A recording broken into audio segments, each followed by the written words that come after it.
கிறிஸ்து இயேசுவுக்குள் மிகவும் பிரியமாக அன்பாக அழைக்கப்பட்ட அன்புக்குரிய சகோதர சகோதரிகள் அனைவருக்கும் ஆண்டவராய் இயேசு கிறிஸ்துவின் அன்பின் நாமத்தினாலே அனைவருக்கும் அன்பின் வாழ்த்துதல்களையும் வணக்கங்களையும் முதலில் தெரிவித்துக் கொள்கிறோம்.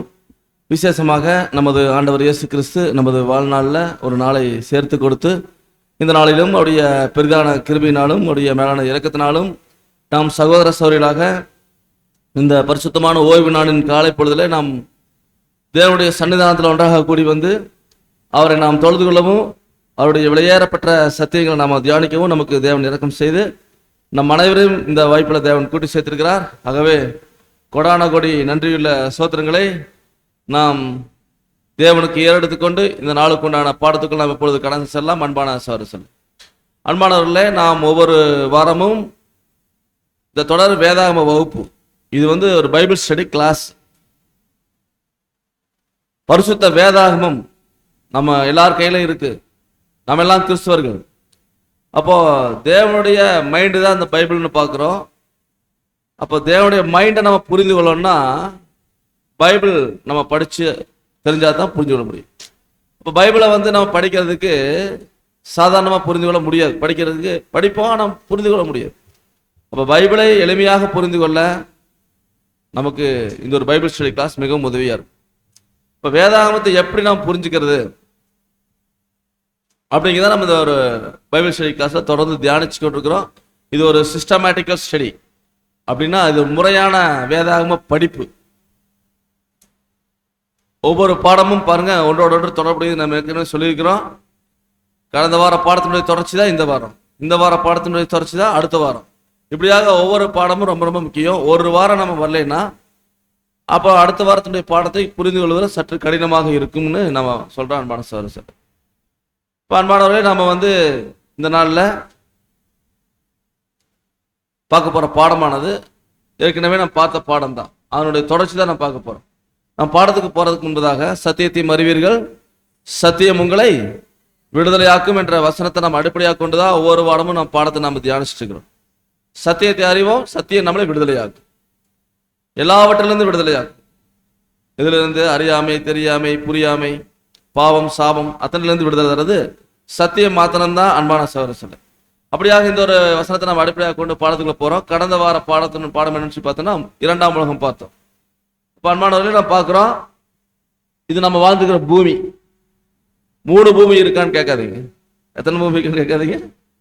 3 பூமி இருக்கான்னு கேட்காதீங்க. அப்போ இது பார்த்தீங்கன்னா கடந்த வாரத்துக்கு முந்தின வாரம் பார்த்தது முதலாம் உலகம், ஃபர்ஸ்ட் வேர்ல்டு பார்த்தோம். அந்த முதலாம் உலகம் யாருல இருந்து யார் வரைக்கும் பார்த்தோம். அது பாஸ்ட், முடிஞ்சிருச்சு. ஆதாம்ல இருந்து நோவா வரைக்கும் இருந்தது தான் முதலாம் உலகம்.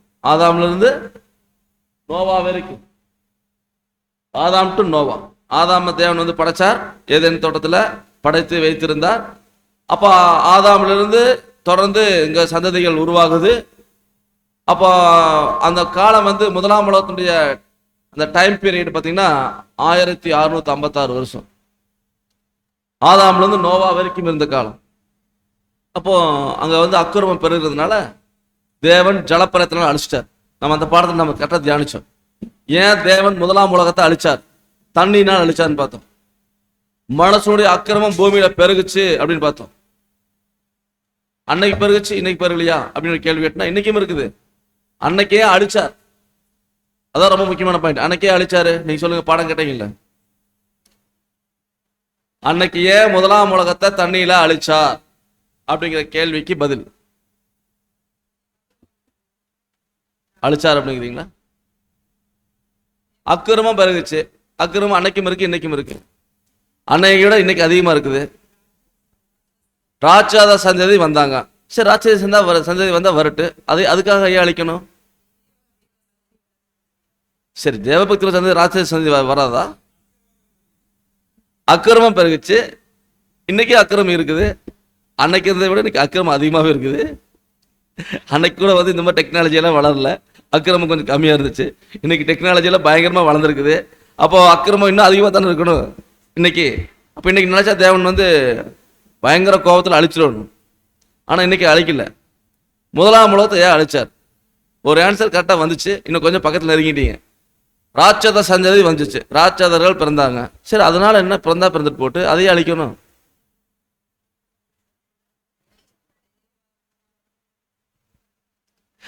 இன்னும் முக்கியமான பாயிண்ட் வர மாட்டேங்கிறீங்களே.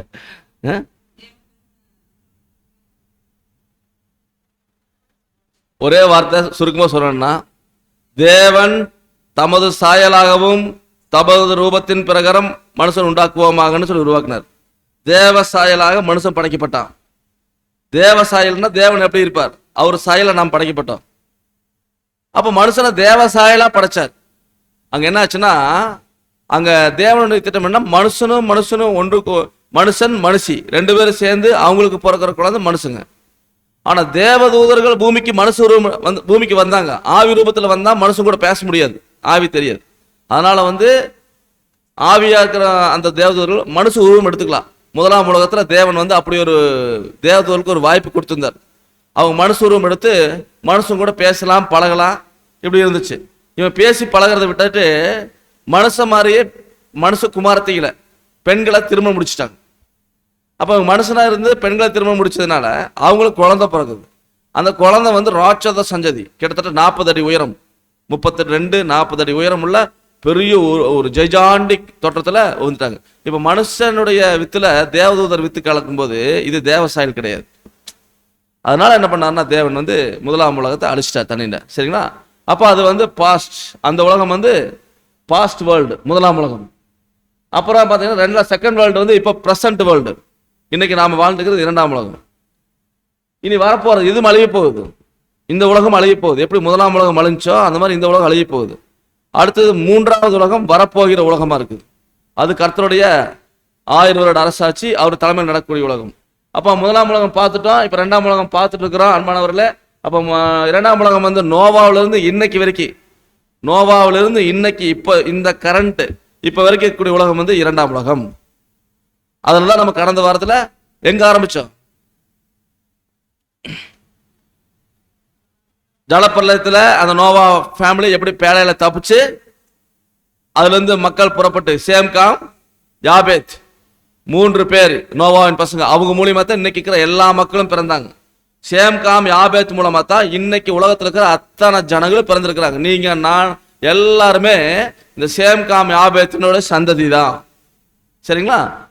அப்புறம் அந்த சந்ததி அப்படியே தொடர்ந்து வளர்ந்துட்டு வந்துட்டு இருக்குது. அதுல இரண்டாம் உலகத்திலேயும் மனுஷன் தப்பு பண்றதுக்கு ஆரம்பிக்கிறான். அப்ப தேவன் பார்த்த ஒரு அருமையான மனுஷன், தேவனுக்கு பயந்த மனுஷன் ஆபிரகாம். அவர் ஹிஸ்டரி பார்த்தோம். நான் காண்பிக்கும் தேசத்துக்கு போன்னு சொன்னார். போனார், அங்க இருந்தார். அவர் குழந்தை இல்லை. 75 வயசுல தேவன் கூப்பிட்டார். அப்புறம் 100 வயசுல குழந்தை பிறக்குது, ஈசாக்கு. சரிங்களா? அதை நான் பார்த்தோம். அதுல இருந்து அங்க ஈசாக்க பலி கொடுக்கறது வரைக்கும் கடந்த வாரத்தில் பார்த்து முடிச்சோம். இன்னைக்கு அதனுடைய தொடர்ச்சி தான் பார்க்க போறோம். இந்த இரண்டாம் உலகத்தினுடைய தொடர்ச்சி பார்க்கும்போது இரண்டாம் உலகம் பாகம் 2, இரண்டாம் உலகத்துடைய பாகம் 2க்குள்ள போறோம். இந்த சார்ட் பாருங்க, இதுதான் தேவனுடைய தெய்வீக திட்டம். இந்த சார்ட் பார்த்தா நமக்கு என்னவோ நிறைய கோடு கோடா போட்டிருக்குது, கசகசன்னு இருக்குது அப்படிங்கிற மாதிரி நமக்கு தெரியலாம். இந்த பாடத்தை நம்ம இன்னொரு நாளைக்கு பின்னாடி பார்க்க போறோம். இந்த ஒவ்வொரு கோட்டுக்கு என்ன அர்த்தம்னு நீங்க சொல்லுவீங்க, நான் சொல்ல மாட்டேன், நீங்களே சொல்லுவீங்க. அந்த அளவுக்கு இந்த சார்ட் நமக்கு மைண்ட்ல போயிடும். சரிங்களா? அதனால இந்த ஒரு சார்ட் தான் தேவனுடைய தெய்வீக திட்டம். இந்த மனுக்குலத்தை குறித்து தேவனுடைய தெய்வீக திட்டம். இதை நான் பார்க்கும்போது இந்த சார்ட்ல நம்ம கடந்த வாரம் பார்த்தது பார்த்தீங்கன்னா இரண்டாம் உலகம் பாகம் 1 பார்த்தோம். இப்ப பார்க்கறது இது முதலாம் உலகம். இது முதலாம் உலகம் நான் பார்த்து முடிச்சுட்டேன். முதலாம் உலகம் இந்த ஏ, இங்கிருந்து ஆரம்பிச்சு இது வரைக்கும் இருக்கிறது முதலாம் உலகம். இந்த ஃப்ளட்டுங்கிறது தண்ணினால் அழிச்சிட்டார். அப்புறம் இரண்டாம் உலகம் ஸ்டார்ட் ஆகுது. இது வரைக்கும் இந்த இரண்டாம் உலகத்துல 3 பாகம் இருக்கு. இது ஒரு பாகம், இது ஒரு பாகம், இது ஒரு பாகம், மொத்தம் 3 பாகம். சரிங்களா? இதுல முதல் பாகம் பாத்தீங்கன்னா முற்பிதாக்கள் யுகம், பிதாக்கள் யுகம் சொல்லுவோம். இந்த பிதாக்கள் யுகம், டிங்கிறது பிதாக்கள் யுகம். இந்த ஈங்கிறது பாத்தீங்கன்னா யூத யுகம். அப்புறம் எஃப்ங்கிறது பார்க்கும்போது இது சுவிசேஷ யுகம். ஃபர்ஸ்ட் இந்த பாகத்தை பார்க்குறோம். இந்த டிங்கிற இந்த பேரண்டியல் ஏஜ், அதாவது பிதாக்கள் யுகத்தை பார்க்க போறோம். பிதாக்கள் யுகத்துல என்னென்ன விஷயங்கள் பார்க்க போறோம். மொத்தமா அன்னைக்கு முதலாம் உலகம், இந்த பி பாகம், இது முழுவதும் பி, இந்த பாகம் முழுவதும் நான் பார்க்க போறோம். இரண்டாம் உலகத்துல செகண்ட் வேர்ல்டுல முதல் பாகம் பாத்தீங்கன்னா முற்பிதாக்கள் யுகம். அந்த முற்பிதாக்கள் யுகத்துல தான் யாருக்கு வராங்கன்னா ஆபிரகாம் வராரு. பிதாக்கள் யுகம் ஆபிரகாம், ஈசாக்கு, யாக்கோப்பு, இவங்க 3 பேர் காலம் தான் பிதாக்கள் யுகம்னு சொல்றோம். கொஞ்சம் கவனத்தில் வச்சுக்கலாம். நம்ம பிதாக்கள் யுகத்தில் தேவன் தெரிந்து கொண்ட ஒரு அருமையான பாத்திரம் வந்து ஆபிரகாம். ஆபிரகாம் வந்து தேவன் சொன்ன மாதிரி தேவன் எங்க போக சொன்னாரோ அங்க போயிட்டார். காண்பிக்கும் தேசத்துக்கு போ, உன் இனத்தார பெற்றோர ஜனத்தார உன்னுடைய தேசத்தை விட்டு போன்னு சொன்னார். தேவன் ஆபிரகாம் போயிட்டார். அங்க போயிட்டு 75 வயசுல போயிட்டார். நம்ம பார்த்தோம் 100 வயசு வரைக்கும் குழந்தை இல்லை. தேவன் சொன்னார், உன்னை ஆசீர்வதித்து உன்னுடைய பேரை பெருமைப்படுத்துவேன், உன்னுடைய சந்ததி உன்னுடைய சத்துருக்கள் வாசல சொந்தத்துக்குள் வாங்க எல்லாம் சொன்னார். ஆனா சந்ததியே பிறக்கல. அப்ப 100 வயசுல ஆபிரகாமுக்கு ஒரு குழந்தை பிறக்குது. அந்த பையன் தான் ஈசாக்கு. அந்த ஈசாக்கு வளர்ந்து வாலிபன் ஆகிறார். வாலிப பையனாக்கும் போது தேவன் என்ன பண்ணாருன்னு சொல்லி பார்க்கும்போது இப்போ ஆதியாம் 22:2 அப்பொழுது அவர் உன் புத்திரனும் உன் ஏகசுதனும் உன் நேசகுமாரனும் ஆகிய ஈசாக்கை நீ இப்பொழுது அழைத்து கொண்டு மோரியா தேசத்துக்கு போய் அங்கே நான் உனக்கு குறிக்கும் மலைகள் ஒன்றின் மேல் அவனை தகன பலியாக பலியிடு என்றார். பாருங்க, இப்போ வாலிப பையன் ஈசாக். நல்லா யோசனை பண்ணி பாருங்க. ஆபிரகாம் ஏன் தேவனை தெரிந்து கொண்டார்? இதெல்லாம் தான் அவர்கிட்ட பார்த்த நல்ல குணலட்சணம். 100 வயசுல பிறந்த பிள்ளை. அதான் ஆபிரகாம் ரொம்ப அத்தனை பாசத்தையும் கொட்டி வளர்த்துறாரு. அதான் தேவன் சொல்றார், ஒரு நாள் உன் புத்திரனும் உன் ஏகசுதனும் உன் நேசகுமாரனுமாய் ஈசாக்க நீ இப்பொழுது அழைத்து கொண்டு நான் மோரியா தேசத்துக்கு போங்கிறார். மோரியா தேசத்துக்கு போ, அங்க நான் சொல்ற மலை மேல உன்னுடைய பையனை எனக்கு பலி கொடுங்கிறார். தகன பலியா கொடுக்குறாரு. அப்படின்னு என்ன அர்த்தம்? பலிபீடத்து மேல படுக்க வச்சு அப்படியே கத்தி எடுத்து வெட்டி கொள்றது, தேவனுக்கு பலி செலுத்துறது, ஆடு மாடை பலி செலுத்துற மாதிரி. அப்போ அதே மாதிரி ஈசாக்க கூப்பிட்டு ஆபிரகாம் கிளம்பிட்டார், கட்டையெல்லாம் எடுத்துட்டு. நம்ம ஏற்கனவே பார்த்ததுதான். அப்புறம் கொஞ்சம் தூரம் போனதுக்கு அப்புறமா அந்த தேவன் சொன்ன மழை வந்துருச்சு. வேலைக்காரங்க 2 பேருக்கு கூப்பிட்டு போறாரு.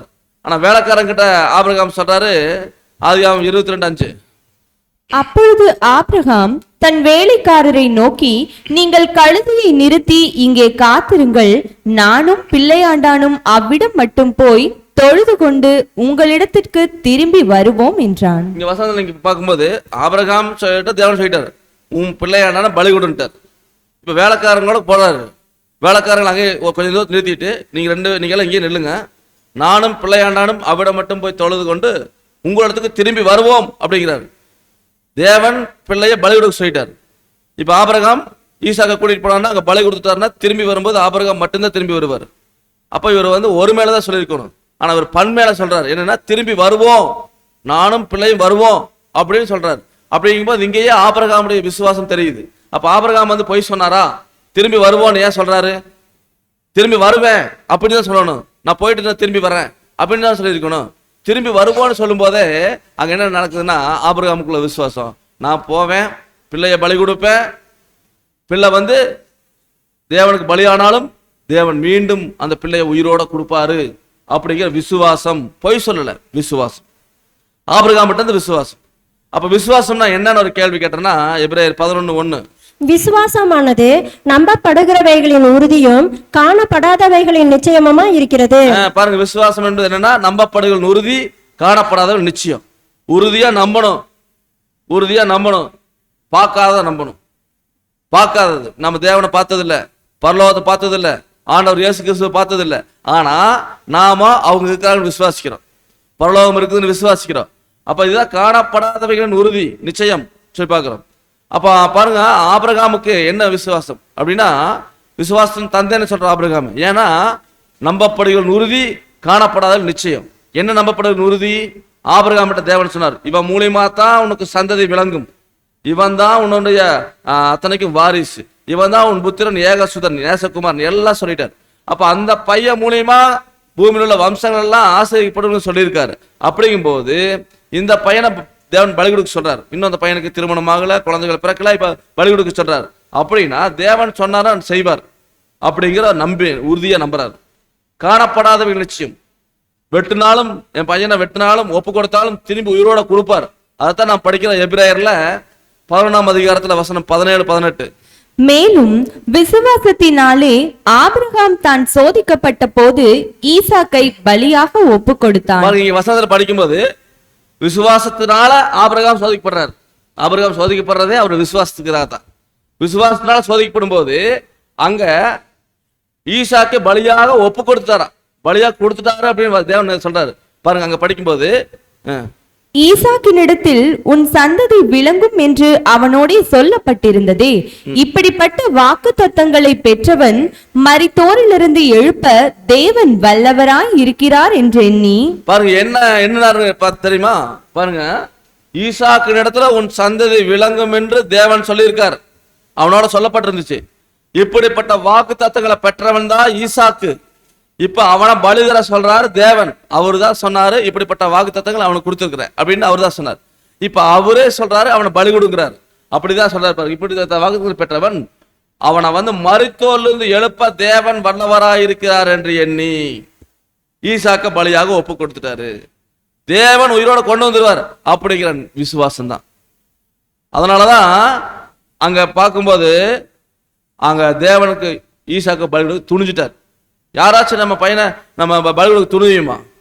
ஆனா ஆபிரகாம் துணிதார். ஏன்னா தேவன் கொடுத்த வாக்கு தத்தம், இவன் மூலியமா தான் சந்ததி வரும்னு இருக்கிறாரு. இவனை இப்ப பலி கொடுக்க சொல்றாரு. இப்ப நான் அவனை கொன்னாலும் வெட்டினாலும் தேவன் ஒட்ட வச்சு கொடுப்பாரு. வெட்டின 2 துண்டா வெட்டினாலும் தேவன் ஒட்ட வச்சு கொடுப்பாருங்கிற அந்த விசுவாசம் தான். அதுதான். அதனாலதான் பாருங்க ஆபிரகாம் விசுவாசம் தந்தேன்னு சொல்றோம்.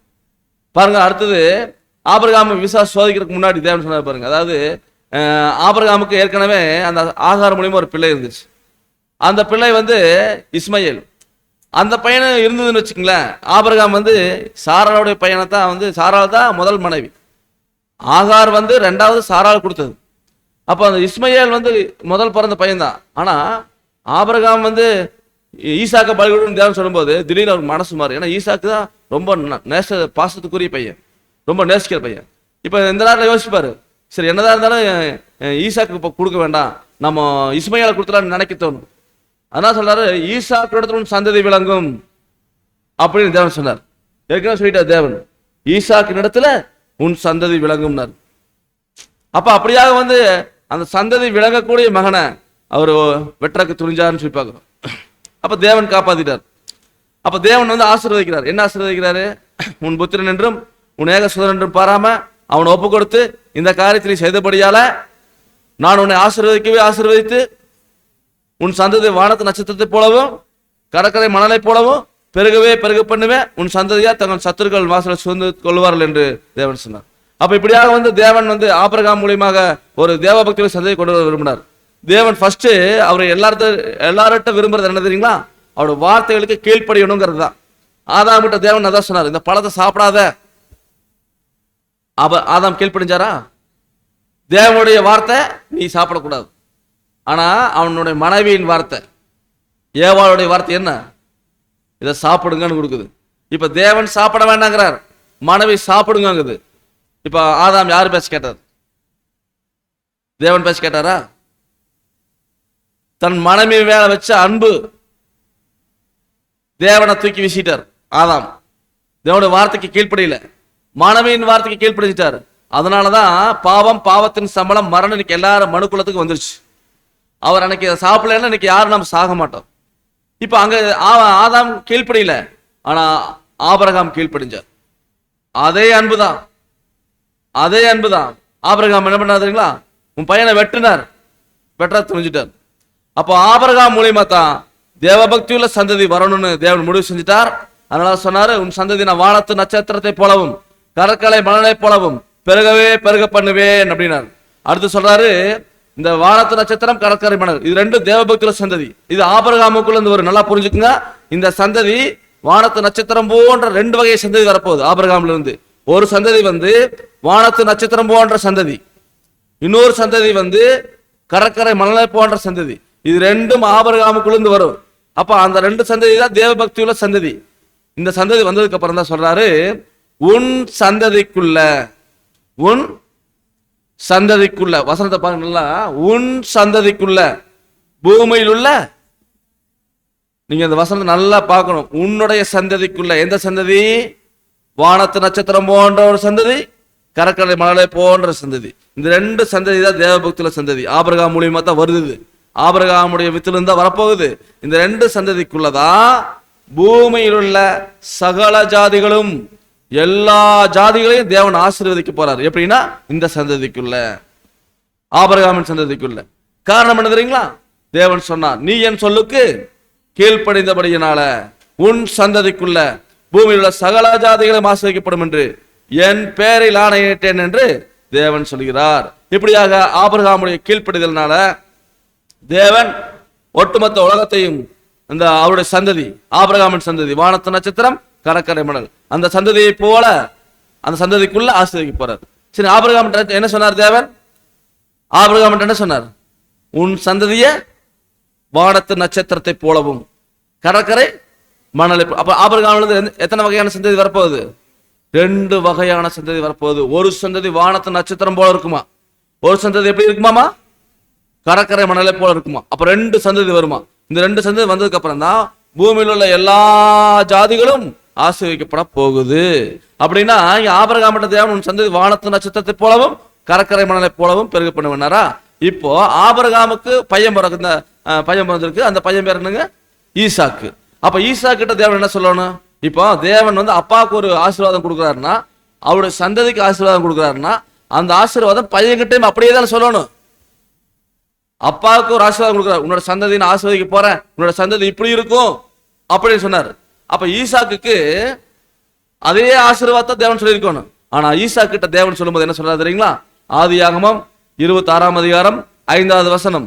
நான் உன் சந்ததியை வானத்தின் நட்சத்திரங்களைப் போல பெருக பண்ணி உன் சந்ததிக்கு இந்த தேசங்கள் யாவையும் தருவேன், உன் சந்ததிக்குள் பூமியில் உள்ள சகல ஜாதிகளும் ஆசீர்வதிக்கப்படும் என்றார். இப்ப இந்த வசனத்துல வித்தியாசத்தை நீங்க உணர்ந்தீங்களா? ஈசா கிட்ட என்ன சொல்றார்? ஆபிரகாம் என்ன சொன்னார்னா, உன்னுடைய சந்ததி வானத்து நட்சத்திரத்தை போல கடற்கரை மணலை போலங்கிறார். வானத்து நட்சத்திரத்தை சொல்றாரு, கடற்கரை மணலையும் சொல்றாரு. ஆனா ஈசா கிட்ட அதே தான் சொல்லணும். ஏன்னா ஈசாக்கு தான் ஆபிரகாமோட பையன், ஒரே பையன். அப்படின்னு அவங்கிட்ட இதே தானே சொல்லணும். ஆனா ஈசா கிட்ட என்ன சொல்றாருன்னா, பாருங்க வசனத்தை படிச்சீங்கன்னு தெரியும், உன் சந்ததிய வானத்து நட்சத்திரங்களை போல பெருக பண்ணுவேங்கிறார். உன் சந்ததி வானத்து நட்சத்திரங்களை போல பெருக பண்ணி உன் சந்ததிக்கு இந்த ஜாசங்கள் யாவையும் தருவேன், உன் சந்ததிக்குள் பூமியில் சகல ஜாதிகள் ஆசீர்வதிக்கப்படும். இங்க என்ன விட்டுட்டாரு? இங்க வானத்து நட்சத்திரம் மட்டும்தான் சொல்றாரு. நீங்க தேவனுடைய மைண்ட் நீங்க நல்லா கவனிக்கணும். ஆபிரகாம் கிட்ட வானத்து நட்சத்திரம் கடற்கரை மணல்ங்கிறாரு. ஈசா கிட்ட அதே தான் சொல்லணும். ஆனா என்ன சொல்றாருன்னா, வானத்து நட்சத்திரம் ஈசா கிட்ட உன்னோட சந்ததியை நான் வானத்து நட்சத்திரத்தை போல பெருக பண்ணுங்கிறாரு. ஏன் கடற்கரை மணலை சொல்லல? இதுதான் தேவன் எல்லாத்திலையும் நுணுக்கமா செய்வார். சரிங்களா? அப்ப ஈசாக்கு மூலியமா வரக்கூடிய சந்ததி வானத்து நட்சத்திரமாகும். வானத்துக்கு போறவங்க, பரலோகத்துக்கு போறவங்க. அதே மாதிரி ஈசாக்கோட பையன் தான் யாக்கோப்பு. ஈசாக்கு கிட்ட சொன்னாதானே யாக்கோப்பிட்ட சொல்லணும். ஆனா யாக்கோப்பிட்ட தேவன் என்ன சொல்றாரு பாருங்க, ஆதியாகமம் 28:14. உன் சந்ததி பூமியின் தூளை போல் இருக்கும். இப்ப யாக்கோப்பிட்ட என்ன சொல்றாரு பாருங்க, வானத்து நட்சத்திரத்தை விட்டுட்டாரு. உன் சந்ததி பூமியின் தூளை போல் இருக்கும். இந்த பூமியின் தூளுங்கிறத கடற்கரை மணல். அப்ப பூமியின் தூளுங்கிறது கடற்கரை மணல். இப்ப யாக்கோப்பிட்ட என்ன சொல்றாரு? யாக்கோபிட்ட என்ன சொல்றாரு? உன் சந்ததி பூமியின் தூளை போல் இருக்கும். நீ மேற்கேயும் கிழக்கேயும் வடக்கேயும் தெற்கேயும் பரம்பாய், உனக்குள்ளும் உன் சந்ததிக்குள்ளும் பூமியின் வம்சங்கள் எல்லாம் ஆசைப்படும். ரெண்டு ஈசா கிட்டையும் உன்னோட சந்ததிக்குள்ள பூமியில் உள்ள வம்சங்கள் எல்லாம் ஆசைப்படும். யாக்கோபிட்ட அதான் சொல்றாரு. ஆனா வித்தியாசப்படுத்துறாரு. ஈசா கிட்ட வானத்து நட்சத்திரம் மட்டும் சொல்றாரு, யாக்கோபிட்ட கடற்கரை மணலை மட்டும் சொல்றாரு. ஆனா ஆபிரகாம் மட்டும் சொல்லிட்டாரு, ரெண்டையும் சொல்லிட்டார், வானத்து நட்சத்திரம் கடற்கரை மணல். அப்ப இந்த வித்தியாசத்தை உணர முடியுதுங்களா? அப்போ ஈசாக்கு மூலியமா வர சந்ததி வானத்துக்கு போற, வானம்னா பரலோகம், பரலோகத்துக்கு போற சந்ததி. யாக்கோப்பு மூலியமா வர சந்ததி இந்த பூமியிலேயே இருக்கும். சரிங்களா? அப்போ இதான் பிதாக்கள் யுகம். சரிங்களா? இப்ப ஈசா யாக்கோப்போட முடிஞ்சிச்சு. அப்ப யூத யுகம் ஸ்டார்ட் ஆகுது. யூத யுகம் யாக்கோப்புக்கு பாருங்க. இப்ப அதுல இருந்து டிராவல் பண்ண போறப்போ நம்ம எங்க டிராவல் பண்ண போறோம்னா, ஆபிரகாம், ஈசாக்கு, யாக்கோப்பு, அப்புறம் யாக்கோப்புக்கு பிறந்த 12 பசங்க. இதுதான் யூத யுகம். யாக்கோப்புக்கு 12 பசங்க, ரூபன், சிமியோன், லேவி, யூதா, தானு, நப்தலி, காத்து, ஆசேரு, இசகார், செபுலோன், அப்புறம் யோசேப்பு, அப்புறம் பெஞ்சமின். இந்த 12 பசங்க தான் யாக்கோப்புடைய பசங்க. இவங்க தான் 12 கோத்திரம், 12 ட்ரைப்ஸ் ஆஃப் இஸ்ரேல். சரிங்களா? இதுல யாக்கோப்புக்கு 12 பசங்க பிறக்கிறாங்க. அதுல யாக்கோப்பு அதிகமா நேசித்த பையன் யாரு தெரியுங்களா? யோசேப்பு. யோசேப்புங்கிற பையனை தான் யாக்கோப்பு அதிகமா நேசிச்சார் 12 பேத்துல. ஏன்னா யாக்கோப்பு வந்து அவருக்கு 4 மனைவிகள்ல ராகேலை வந்து அதிகமாக நேசிச்சார். ராகேலுக்கு பிறந்த பையன் தான் இந்த யோசேப்பு. யோசேப்பு கொஞ்சம் நல்ல பையன். 12 பசங்கள்ல யோசேப்பு நல்ல குணலட்சணமான பையன், அப்பா கீழ்ப்படிஞ்சு பண்ண பையன். அதனால அப்பாவுக்கு ரொம்ப பிடிக்கும், யாக்கோப்புக்கு ரொம்ப பிடிக்கும். அதனால மற்ற பசங்களெல்லாம் கண்காணிக்கிற வேலையை கொடுத்தார். மற்ற பசங்களெல்லாம் வந்து நீ பார்த்துக்கோ. அதே மாதிரி மற்ற 10 பேர் 11 பேர் செய்ய தப்பெல்லாம் போய் இந்த யோசேப்பு என்ன பண்ணுவாங்கன்னா யாக்கோப்புட்ட போட்டு கொடுத்துருவார். அவன் அப்படி பண்ணான் இப்படி பண்ணான்னு. அதனால யாக்கோப்பு வந்து திட்டுவார் பசங்களை. அதனால வந்து இந்த யோசேப்பை கண்டாலே மற்ற பசங்களுக்கு பிடிக்காது. இவன் வர்றான் பாரு, அப்பாட்ட போட்டு கொடுத்துருவான், இவன் ஆகாது அப்படின்னு இந்த யோசேப்பு மேல பயங்கர கோபமா இருக்கு. ஒரு நாள் வந்து யாக்கோப்புடைய தொழில் என்ன, ஆடு மேய்க்கிறது. அவங்க பசங்களை ஆடு மேய்ச்சாங்க. வனாந்தரத்துல போய் ஆடு மேய்க்க போயிட்டேன்னா வர்றதுக்கு ரொம்ப நாள் ஆகும் திரும்பி வர்றதுக்கு. அப்படி போய் மேய்ச்சிருக்கும் போது இவர் மட்டும் போக மாட்டார், யார் யோசேப்பு அனுப்ப மாட்டார். யாக்கோப்பு மற்ற 10 பேர் அனுப்பிட்டார். இன்னொரு பையன் யாருன்னா பெஞ்சமின், அவன் வந்து இந்த யோசேப்புடைய தம்பி. ஆனால் சில பேர் அவனே அனுப்ப மாட்டார். அப்போ இந்த 10 பேர் போய் ஆடு மேய்ச்சிட்டு இருக்கும்போது யாக்கோப்பு கூப்பிட்டு, தம்பி உங்கள் அண்ணங்கள்லாம் போய் ஆடு மேய்க்க போனாங்க, என்ன எப்படி இருக்கிறான்னு பார்த்துட்டு வா, இந்த சாப்பிட்ற பொருளெல்லாம் கொஞ்சம் கொடுத்துட்டு பார்த்துட்டு வா அப்படின்னு அனுப்பிடுறாங்க. இவர் அந்த சாப்பிட்ற பொருளை எடுத்துட்டு தன்னுடைய சகோதரர்களை பார்க்க போறாரு. வனாந்தரத்தில் போகும்போது அங்கே இவன் வர்றதை பார்த்துட்டு அவங்க கோபம், ஏற்கனவே வந்து இவர் மேலே கோபம், அப்பாக்கிட்ட போட்டு கொடுத்துட்றாருன்னு. இப்போ அவன் வர்றதை பார்த்துட்டு வர்றான் பாரு, சொப்பனக்காரன் வரான் பாரு, அவனை என்ன பண்ணலாம், அடிச்சு கொண்டுடலாம் அப்படின்னு முடிவு பண்ணிட்டாங்க. சொந்த சகோதரனை அடிச்சு கொண்டுடலாம் அப்படின்னு முடிவு பண்ணி அடிச்சு தூக்கி குழியில போட்டுருவாங்க. அப்புறம் கொல்ல பார்க்கும்போது அங்க வந்து யாருன்னா இவரு யூதா வந்து தடுத்துருவார். வேண்டாம் வேண்டாம், அவனை கொலை செய்ய வேண்டாம் அப்படின்னு தடுத்துருவாங்க. இப்படியாக வந்து அங்க என்ன பண்ணலான்னு இவன் வந்து அந்த எகிப்துலேருந்து வந்த மீதியான கிட்ட வித்து போடலாம் அப்படின்னு காசுக்கு வித்து போட்டுருவாங்க. யாரைய? யோசேப்ப. நல்லா புரிஞ்சுக்குங்க, கொல்லாம இவன் ரத்தப்படி நமக்கு வேண்டாம், இவனை என்ன பண்ணலாம், வித்துடலாம் அப்படின்னு அந்த இஸ்மையாளர் இடத்துல வித்து போடுவாங்க. இப்ப என்னாச்சுன்னா யோசேப்பு சகோதரர் விற்கப்பட்டு எகிப்துக்கு கொண்டு போகப்பட்டார். எகிப்துல போய் ரொம்ப கஷ்டப்பட்டார். ஜெயிலில் போட்டாங்க, ஜெயிலே தேவன் ஊற்றி வச்சார். அப்புறம் கடைசியில அங்க பார்வோன் ராஜா ஒரு சொப்பனம் பார்ப்பார்.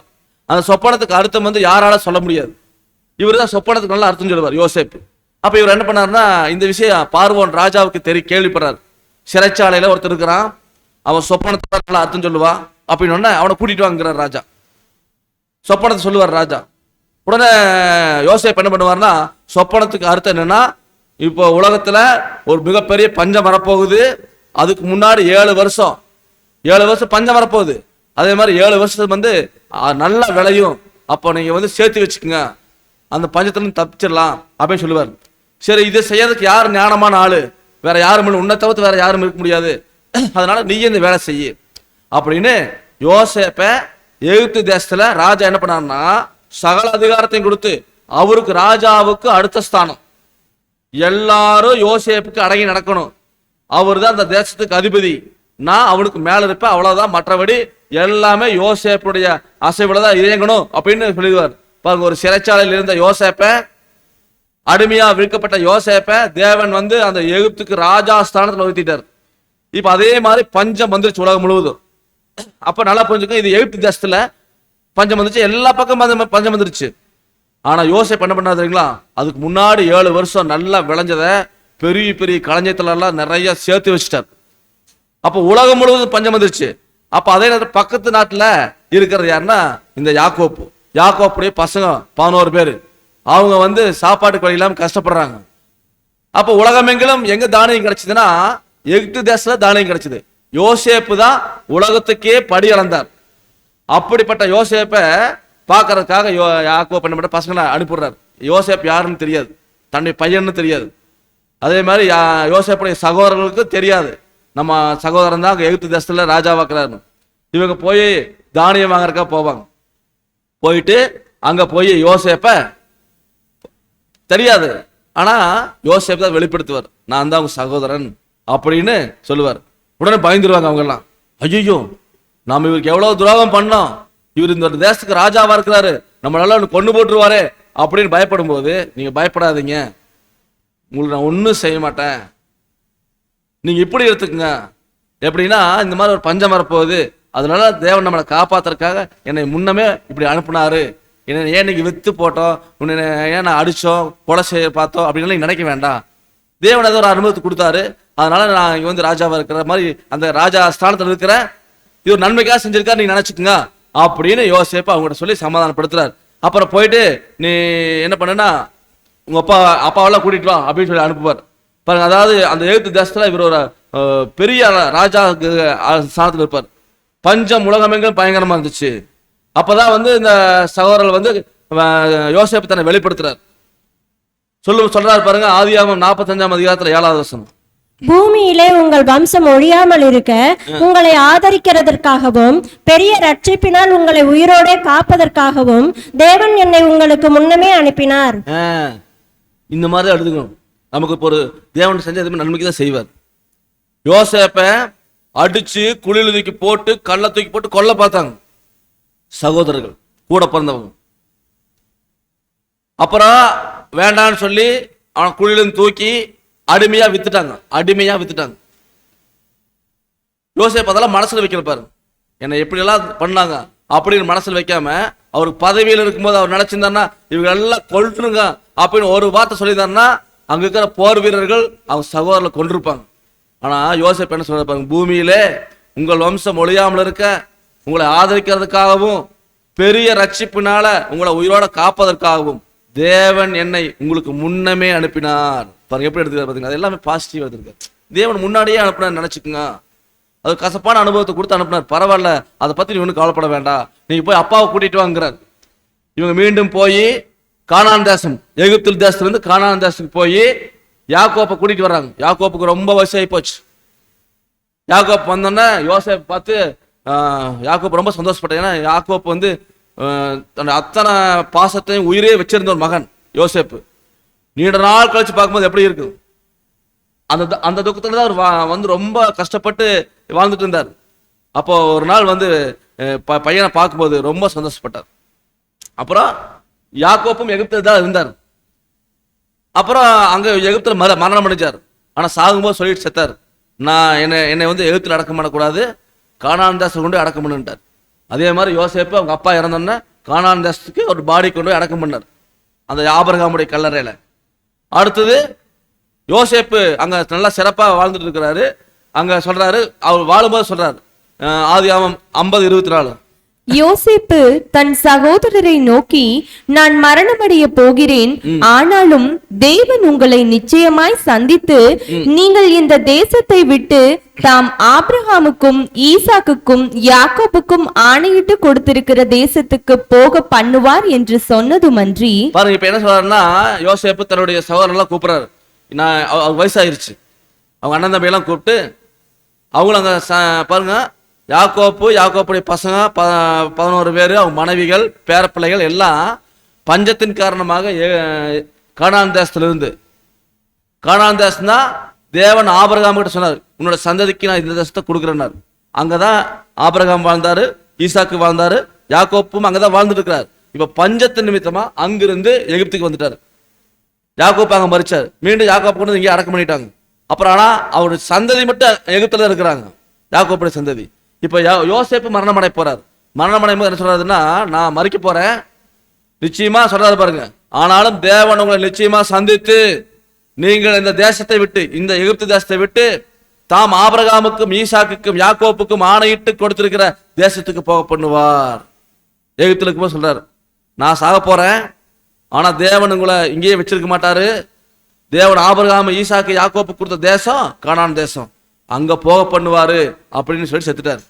இப்போ செத்ததுக்கு அப்புறமா இந்த யோசேப்புடைய காலங்கள் ஓடுது, வருஷங்கள் ஓடுது. யோசேப்பை அறியாத ராஜா வர்றாங்க, யோசேப்புடைய பேர் மறைஞ்சு போச்சு.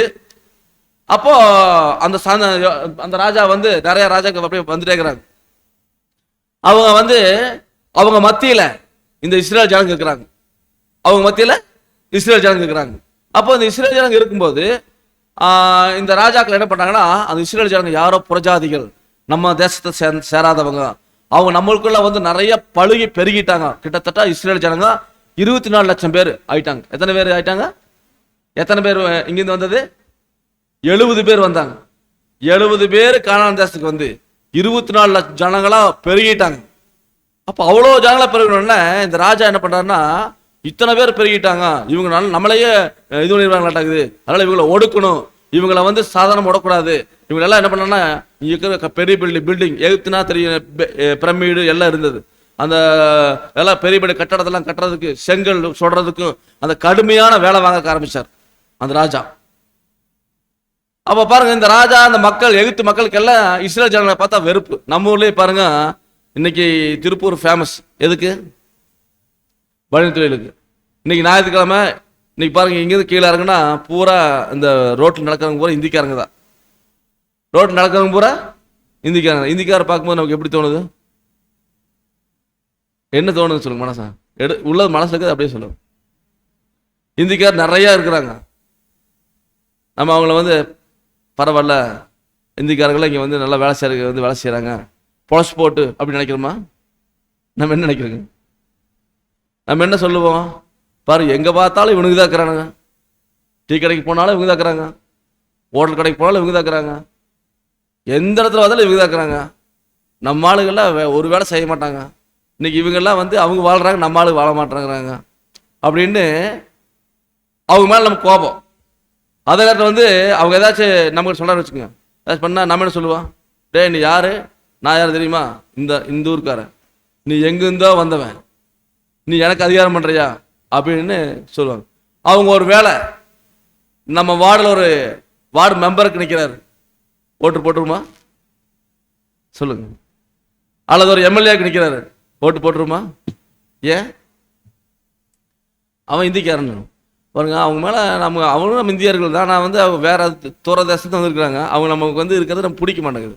அதே மாதிரி அந்த எகிப்தில் இந்த ஜனங்க யாரோ எவரோ இவங்க வந்து நம்ம நாட்டில் இருந்து நம்மளை வந்து இது பண்ணிட்டு இருக்கிறாங்க, இவங்களெல்லாம் விடக்கூடாது, இவங்களை வளர விடக்கூடாது, இவங்களை ஒடுக்கணும் அப்படின்னு அந்த ராஜா உத்தரவு போட்டார். என்ன உத்தரவு போட்டார்னா, ஆண் பிள்ளைகள் பிறந்தா கொன்றுங்க. எகிப்து தேசத்தில் இருக்கக்கூடிய இஸ்ரேல் ஜனங்களுக்கு ஆண் பிள்ளைகள் பிறக்கும் போல, குழந்தை பிறக்கும்போது பெண் பிள்ளையை தான் விட்டுருங்க, ஆண் பிள்ளையை தான் கொன்றுங்கன்னு மருத்துவச்சியில் உத்தரவு போட்டார். அந்த மாதிரி நிறைய ஒடுக்குதல் பண்றாங்க. ஆனாலும் தேவன் வந்து அந்த ஜனங்களை பாதுகாத்துட்டு இருக்காரு. இந்த சூழ்நிலையில வந்து மோசே பிறக்கிறார்.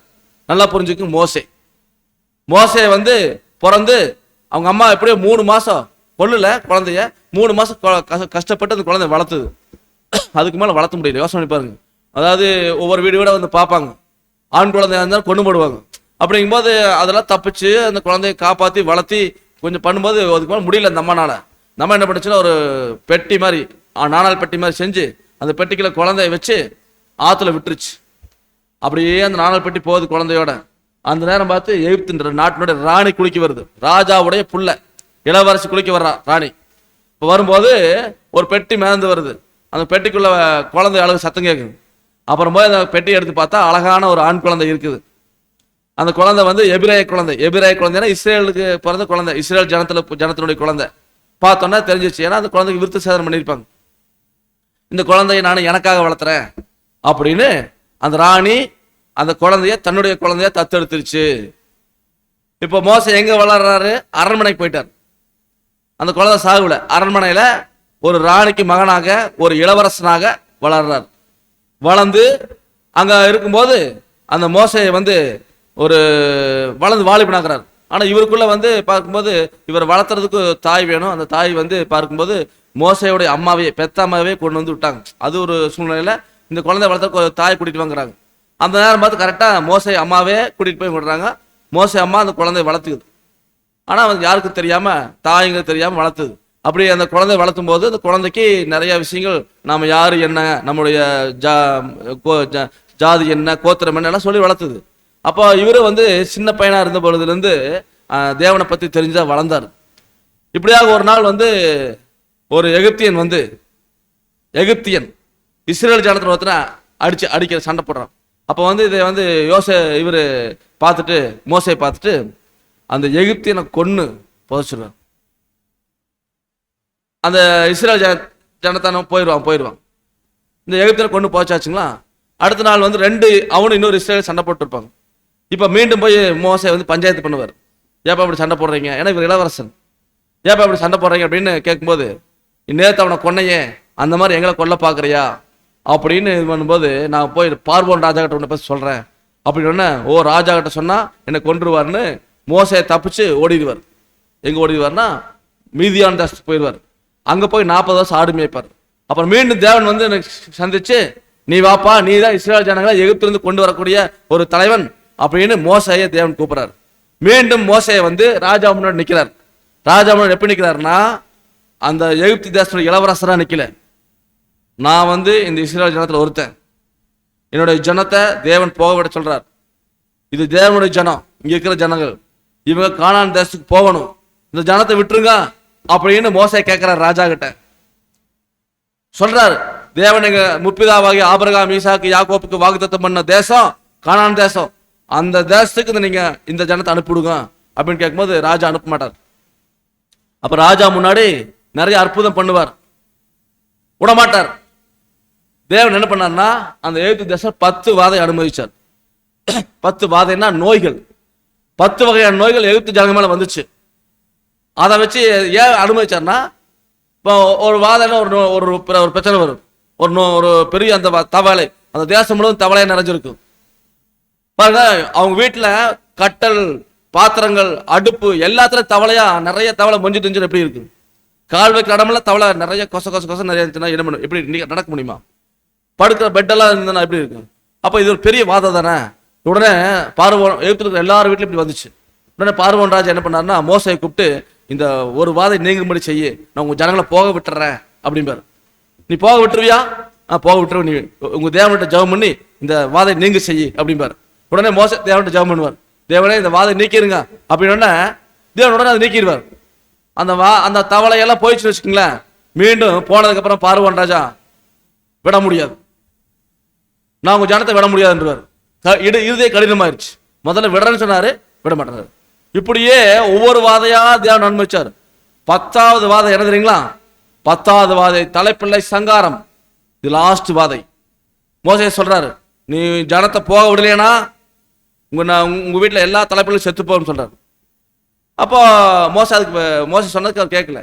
இப்படியா என்ன நடந்துச்சுங்களா? அன்னைக்கு நைட்டு தேவன் சொல்றாரு இஸ்ரேல் ஜனங்கிட்ட, இந்த எகிப்து தேசம் எல்லாரும் வீட்டில் தலைப்பிள்ளை செத்து போயிரு, ஆனா உங்க வீட்டுல தலைப்பிள்ளை சாகாம இருக்கணும். ஏன்னா இஸ்ரேல் ஜனங்களும் அங்கதான் இருக்கிறாங்க எகிப்துல.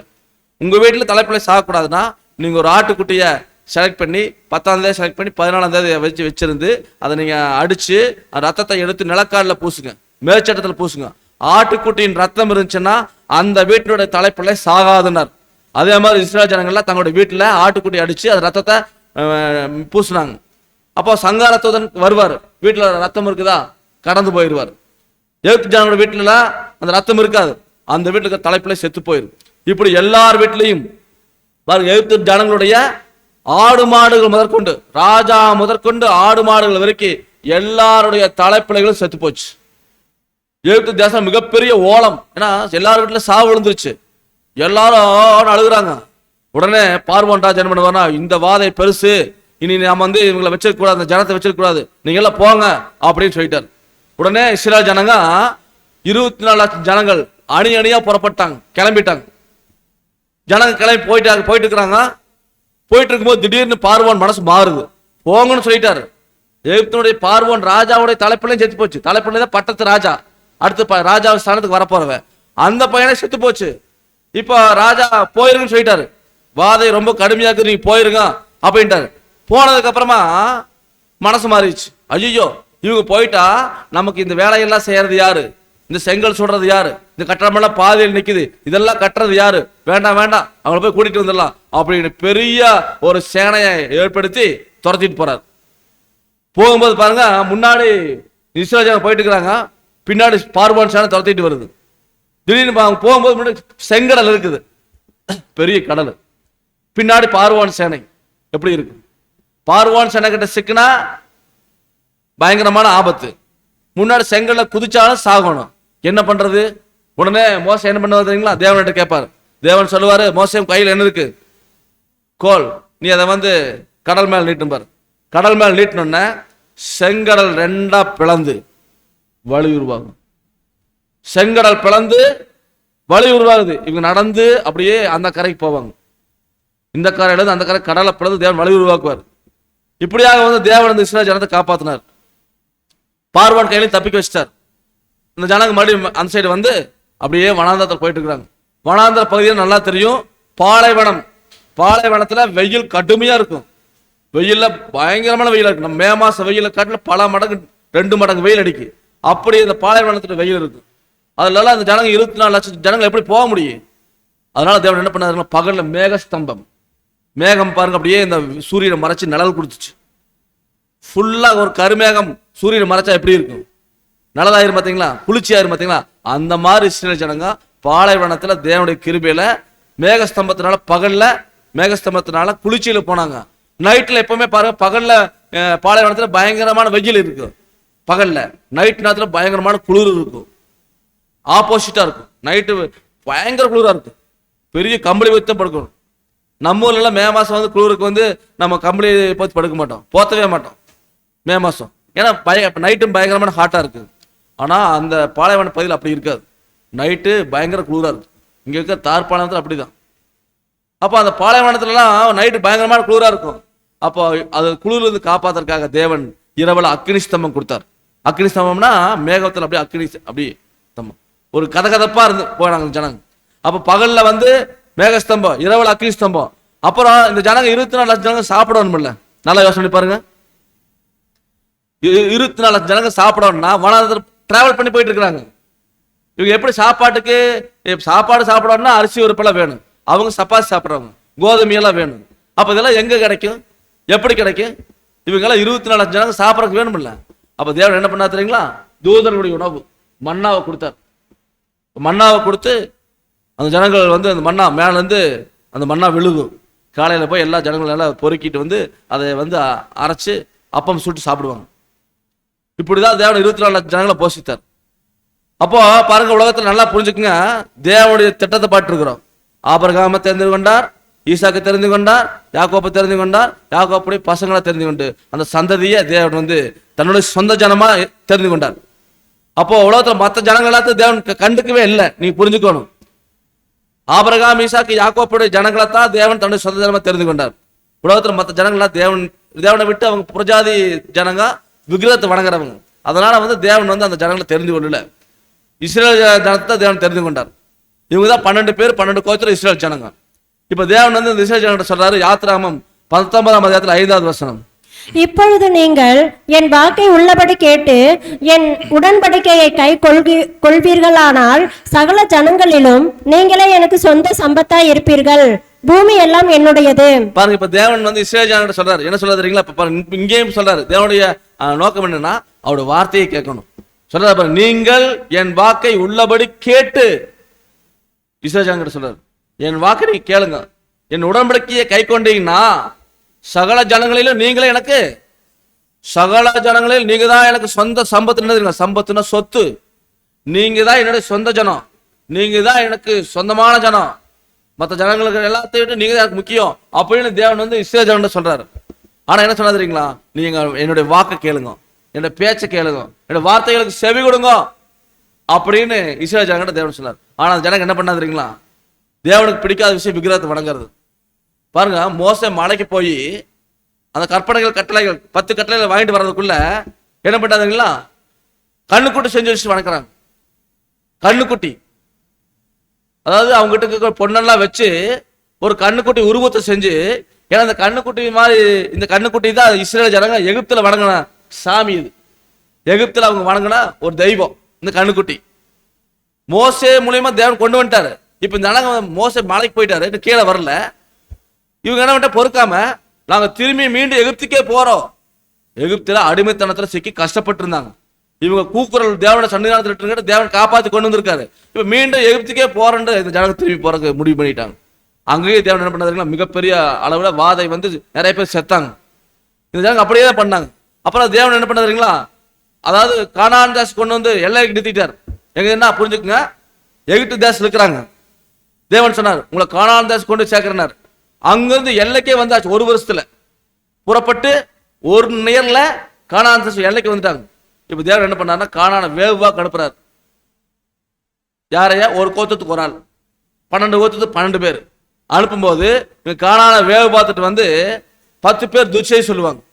ஐயோ அது பயங்கரமான தேசம், அங்க இருக்கிற ஆளெல்லாம் ரொம்ப பெருசு பெருசா இருக்கிறாங்க, நம்ம அங்கே போய் ஜெயிக்க முடியாது, நம்ம போனோம்னா அவ்வளவுதான் முடிஞ்சோம் அப்படின்னு நினைக்கும் போது இங்க 2 பேர் நல்ல செய்தி சொன்னாங்க. யாருன்னா ஜோசுவா, காலேப். அவங்க இல்ல ஈஸியா ஜெயிச்சிடலாம், தேவன் நம்மளோட இருக்காரு அப்படின்னு சொல்லும்போது 10 பேர் சொன்னதை நம்பினாங்க. அங்கேயும் தேவன் வந்து ஒரு மிகப்பெரிய வாதை கொடுத்தார். இந்த ஜனங்க தப்பு பண்ணியே வந்துட்டு இருந்தாங்க, ஆனா தேவன் பொறுமையா இருந்தார். அதே மாதிரி தேவன் சொன்ன மாதிரி கானான் தேசம் கொண்டு சேர்த்திட்டார். புரிஞ்சுக்குங்க, கானான் தேசம் கொண்டு சேர்த்திட்டார். அடிமைத்தனமாகிய எகிப்திலிருந்து தேவன் அவங்க சொந்த தேசம் கொண்டு சேர்த்துட்டார். எத்தனை வருஷம் கழிச்சு? 430 வருஷம் கழிச்சு. அப்போ அந்த தேசத்துக்கு வந்து சேர்ந்தோன்னே முதல்ல இந்த ஜனங்கள்லாம் வந்தாச்சு. இப்ப எல்லாம் அங்கங்க குடி தேசத்தை பிரிச்சுட்டாங்க. யார் பிரிச்சு கொடுத்ததுன்னா முதல் நியாயாதிபதி யார் தெரியுங்களா? இஸ்ரேல் ஜனங்களுக்கு ஃபர்ஸ்ட் தேவன் நியாயாதிபதிகள் கொடுத்தார். முதல் நியாயாதிபதி ஜோஸ்வா. அவர் தான் தேசத்தை பிரிச்சு கொடுத்தவர். பாருங்க, இதெல்லாம் வந்து இஸ்ரேல் தேசம். இந்த போட்டோ பாத்தீங்களா? இதே இஸ்ரேல் தேசம். இந்த தேசத்தை வந்து இந்த கோத்தத்துக்கு இந்த இடம்னு பிரிச்சு கொடுத்தது யாருன்னா ஜோஸ்வா தான் பிரிச்சு கொடுத்தார். சரிங்களா? அவர் தான் முதல் நியாயாதிபதி. அவர்ல இருந்து நியாயாதிபதிகள் நிறைய பேர் வந்தாங்க. யாரு அப்படின்னு சொல்லி பாத்தீங்கன்னா, சிம்சோன் கேள்விப்பட்டிருப்பீங்க, கிதியோன் கேள்விப்பட்டிருப்பீங்க, எப்தா கேள்விப்பட்டிருப்பீங்க. இப்படியாக வந்து கடைசி நியாயாதிபதி யாருன்னா சாமுவேல் தீர்க்கதரிசி. இந்த நியாயாதிபதிகள் இருக்க வரைக்கும் இஸ்ரேல் ஜனங்க சரியா இருப்பாங்க. புரிஞ்சுக்குங்க, நியாயாதிபதிகள் குறிப்பிட்ட காலம் அவங்க உசுரோட இருக்க வரைக்கும் நியாயம் விசாரிப்பாங்க. அப்ப எல்லா ஜனங்களும் தேவனுக்கு பயந்து தேவனுக்கு பிரியமா நடப்பாங்க. நியாயாதிபதி செத்து போயிட்டாருன்னா அடுத்த நியாயாதிபதி வர்ற வரைக்கும் இந்த ஜனங்க மறுபடி கெட்டு போயிடுவாங்க. என்ன தெரியுங்களா? மறுபடி விக்கிரத்தை வணங்க ஆரம்பிச்சிடுவாங்க. அவன் தன் மனம் போன போக்கு செயல்படுவானா. வசனம் சொல்லுது பாருங்க, நியாயாதிபதிகள் 21-25. அந்நாட்களிலே இஸ்ரவேலில் ராஜா இல்லை, அவனவன் தன் தன் பார்வைக்கு சரிபோனபடி செய்து வந்தான். ராஜா இல்ல, அவன் இஷ்டத்துக்கு வாழ்ந்துட்டு இருக்கிறான். ஒரு தலைமை இருந்தா கண்ண போகும். ஒரு தலைமை இல்லைங்கும் போது அவன் சரி போனபடி வாழ்றதுக்கு ஆரம்பிச்சிட்டாங்க. இப்ப என்னாச்சுன்னா கடைசி நியாயாதிபதி சாம்பேல்.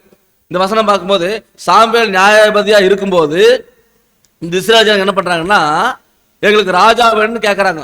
பாருங்க, எங்களை நியாயம் விசாரிக்க ஒரு ராஜாவை ஏற்படுத்தும் என்று அவர்கள் சாம்பேல் தீர்க்கதரிசிட்டு சொல்றாங்க. சாம்பேல் வந்து கர்த்தரை நோக்கி விண்ணப்பம் பண்றாரு. அப்பொழுது தேவன் என்ன சொல்றாருன்னா, சரி ராஜா கொடுத்துடலான்னு முடிவு பண்ணிட்டார். அப்ப தேவன் கொடுத்த ராஜா வந்து பார்த்தீங்கன்னா முதல் ராஜா சவுல். இஸ்ரேல் ஜனங்களுக்கு முதல் ராஜா சவுல். ஏன்னா அந்த ராஜா வேணும்னு கேட்டாங்க, கொடுத்துட்டாரு. சவுல் 40 வருஷம் ஆட்சி செய்யறாரு. அடுத்தது தாவீது 40 வருஷம். தாவீதோட பையன் சாலமோன், அவர் 40 வருஷம். சரிங்களா? ராஜா கொடுத்தாரு. இப்போ சாலமோனுக்கு அப்புறமா கோத்திரம் ஒரே நாடா இருந்துச்சு. 12 கோத்திரம் ஒரே தேசமா இருந்துச்சு. இப்ப 2 பிரியுது. 2 கோத்திரம் ஒரு ராஜ்யம், 10 கோத்திரம் இன்னொரு ராஜ்யம். ஏன் பிரிச்சார் தேவன்? சாலமோன் காலத்துல தாவீது, சவுல், தாவீது, சாலமோன் இவங்க வந்து 12 கோத்திரத்தையும் ஒரே தேசம் ஆட்சி செஞ்சாங்க. ஆனா சாலமோனுக்கு அப்புறமா ராஜ்யம் 2 பிரிஞ்சிருச்சு. ஏன் பிரிஞ்சு தெரியுங்களா? சாலமோன் வந்து ரொம்ப பெரிய ஞானிதான். ஆனா இவர் 1000 மனைவிகள் திருமணம் முடிச்சார். எத்தனை மனைவிகள்? 1000 மனைவிகள் திருமணம் முடிச்சு எல்லாருமே முக்காவாசி பேர் புறஜாதி பெண்கள். புறஜாதி பெண்கள் எல்லாம் என்ன பண்ணாங்கன்னா, இந்த சாலமோனை மயக்கி அவங்களுடைய தெய்வத்தை வணங்க வச்சுட்டாங்க, விக்கிரகத்தை வணங்க வச்சுட்டாங்க. அதனால தேவன் சொல்லிட்டார், நீ எனக்கு பிரியமில்லாத செஞ்சுட்ட, அதனால உன்னுடைய காலத்துக்கு அப்புறம் ராஜ்யம் 2 போயிடும். ஒன்னு வந்து உன்னுடைய வேலைக்காரன் பிடிச்சிட்டு போயிடுவான், இன்னொன்னு வந்து உன்னை பையன் கட்டு இருக்குனாரு. அப்படித்தான் 2 கோத்திரம் தான் சாலமோட பையன் கட்டு இருந்துச்சு. 10 கோத்திரம் அந்த சாலமோட படைத்தளபதி யெரோபயாம் அப்படிங்கிற பிடிச்சிட்டு போயிட்டான். சரிங்களா? இப்படியாக வந்து ராஜாக்கள் காலம் மொத்தம் 514 வருஷம். நல்லா புரிஞ்சுக்குங்க. நியாயாதிபதிகள் காலம் 450 வருஷம். இப்ப நல்லா புரிஞ்சு, எகிப்து இங்கிருந்து தேவன் கொண்டு வந்து கானானுக்கு கொண்டு விட்டார். இங்க ஃபர்ஸ்ட் நியாயாதிபதிகள் நியாயம் விசாரிக்கிறாங்க. 450 வருஷம் முடிஞ்சிச்சு.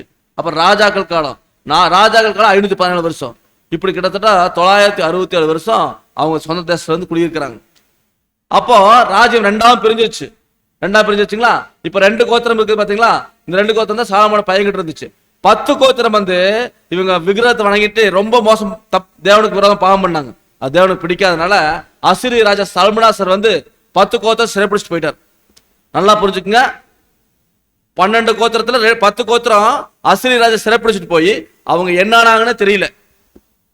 2 கோத்திரம் மட்டும் இருக்கிறாங்க. இவங்களும் தப்பு பண்றாங்க.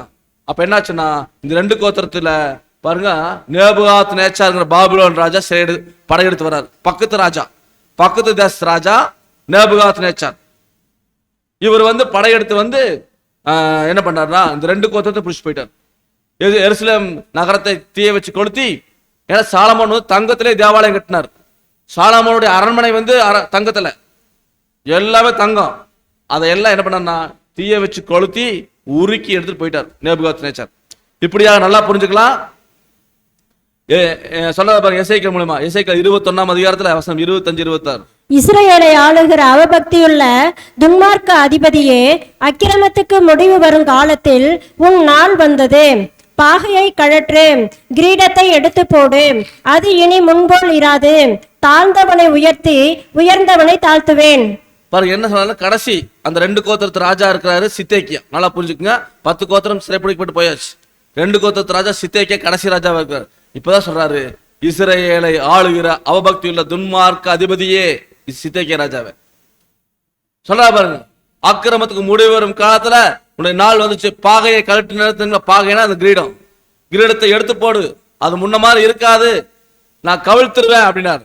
கவிழ்ப்பேன் கவிழ்ப்பேன் கவிழ்ப்பேன். அதே மாதிரி தேவன் வந்து கவிழ்த்தார். புரிஞ்சுங்களா? அப்போ தேவன் வந்து அந்த ராஜ்யத்துக்கு முடிவு கொண்டு வந்தார். சொல்றா பாருங்க இங்க, அதாவது தேவன் கொடுத்த தேசம் இது கவிழ்த்தா இருப்போம், தேசமே இல்லை. அதை கவிழ்ப்பேன் கவிழ்ப்பேன் கவிழ்ப்பேன். நேபுகாத்நேச்சார் படையெடுத்து வந்து இவங்களை சிறப்பிடிச்சு போயிட்டார். தேசமே இல்லை, இப்போ இஸ்ரேல் தேசமே இல்லை, அதுக்கு ராஜாவும் இல்லை. இப்ப அவங்க சிறையிருப்பில் எங்க போயிட்டாங்கன்னா பாபிலோன் தேசத்துக்கு போயிட்டாங்க. இப்ப சொல்ற ஒரு முக்கியமான பாயிண்ட் பார்க்கும்போது, உரிமைக்காரரானவர் மறுமட்டும் அது இல்லாததுங்கிறார். அப்படி என்ன சொல்ல வராதுங்களா? தேவன் உங்க தேசத்தை நான் கவிழ்த்துருவேன், ஆனா உரிமைக்காரர் ஒருத்தர் வரப்போறார். உரிமைக்காரரானவர் ஒருத்தர் வரப்போறாரு, அது வரைக்கும் தேசம் இல்லைன்ட்டார். அப்ப அந்த உரிமைக்காரர் யாரு தெரியல. ஆனா இந்த ஜனங்கள் வந்து பாத்தீங்கன்னா தேசத்துக்கு ஒரு ஓய்வு கொடுக்கிறார். தேவன் சொன்னது நடக்குது. 70 வருஷம் சிறையிருப்புல இந்த இஸ்ரேல் ஜனங்கள் இருக்கிறாங்க. அப்புறம் ஒரு நாள் பரலோகத்துல ஒரு கான்ஃபரன்ஸ் நடக்குது. என்ன கான்ஃபரன்ஸ்? ஏசாயா 6ஆம் அதிகாரம் 8ஆம் வசனம். பின்பு யாரை நான் அனுப்புவேன், யார் நமது காரியமாய் போவான் என்று உரைக்கிற ஆண்டவருடைய சத்தத்தை கேட்டேன். அதற்கு நான், இதோ அடியேன் இருக்கிறேன், என்னை அனுப்பும் என்றேன். இந்த வசனம் என்ன தெரியுங்களா? பரலோகத்துல கோடிக்கணக்கான தூதர்கள், பிதாவாகிய தேவன், ஆண்டவர் இயேசு கிறிஸ்து எல்லாம் பரலோகத்துல இருக்கிறாங்க. அங்கதான் தேவன் கேட்கிறார். என்ன கேட்கிறாருன்னா, பின்பு யாரை நான் அனுப்புவேன். எதுக்கு தேவன் கேட்கிறாரு? எல்லாரும் முட்டாளி, கோடிக்கணக்கான தூதர்கள் இயேசு கிறிஸ்து இருக்கிறாரு. அங்க யாரை நான் அனுப்புவேன்? எதுக்கு? யார் நமது காரியமா போவாங்க? என்ன காரியம் தெரியல.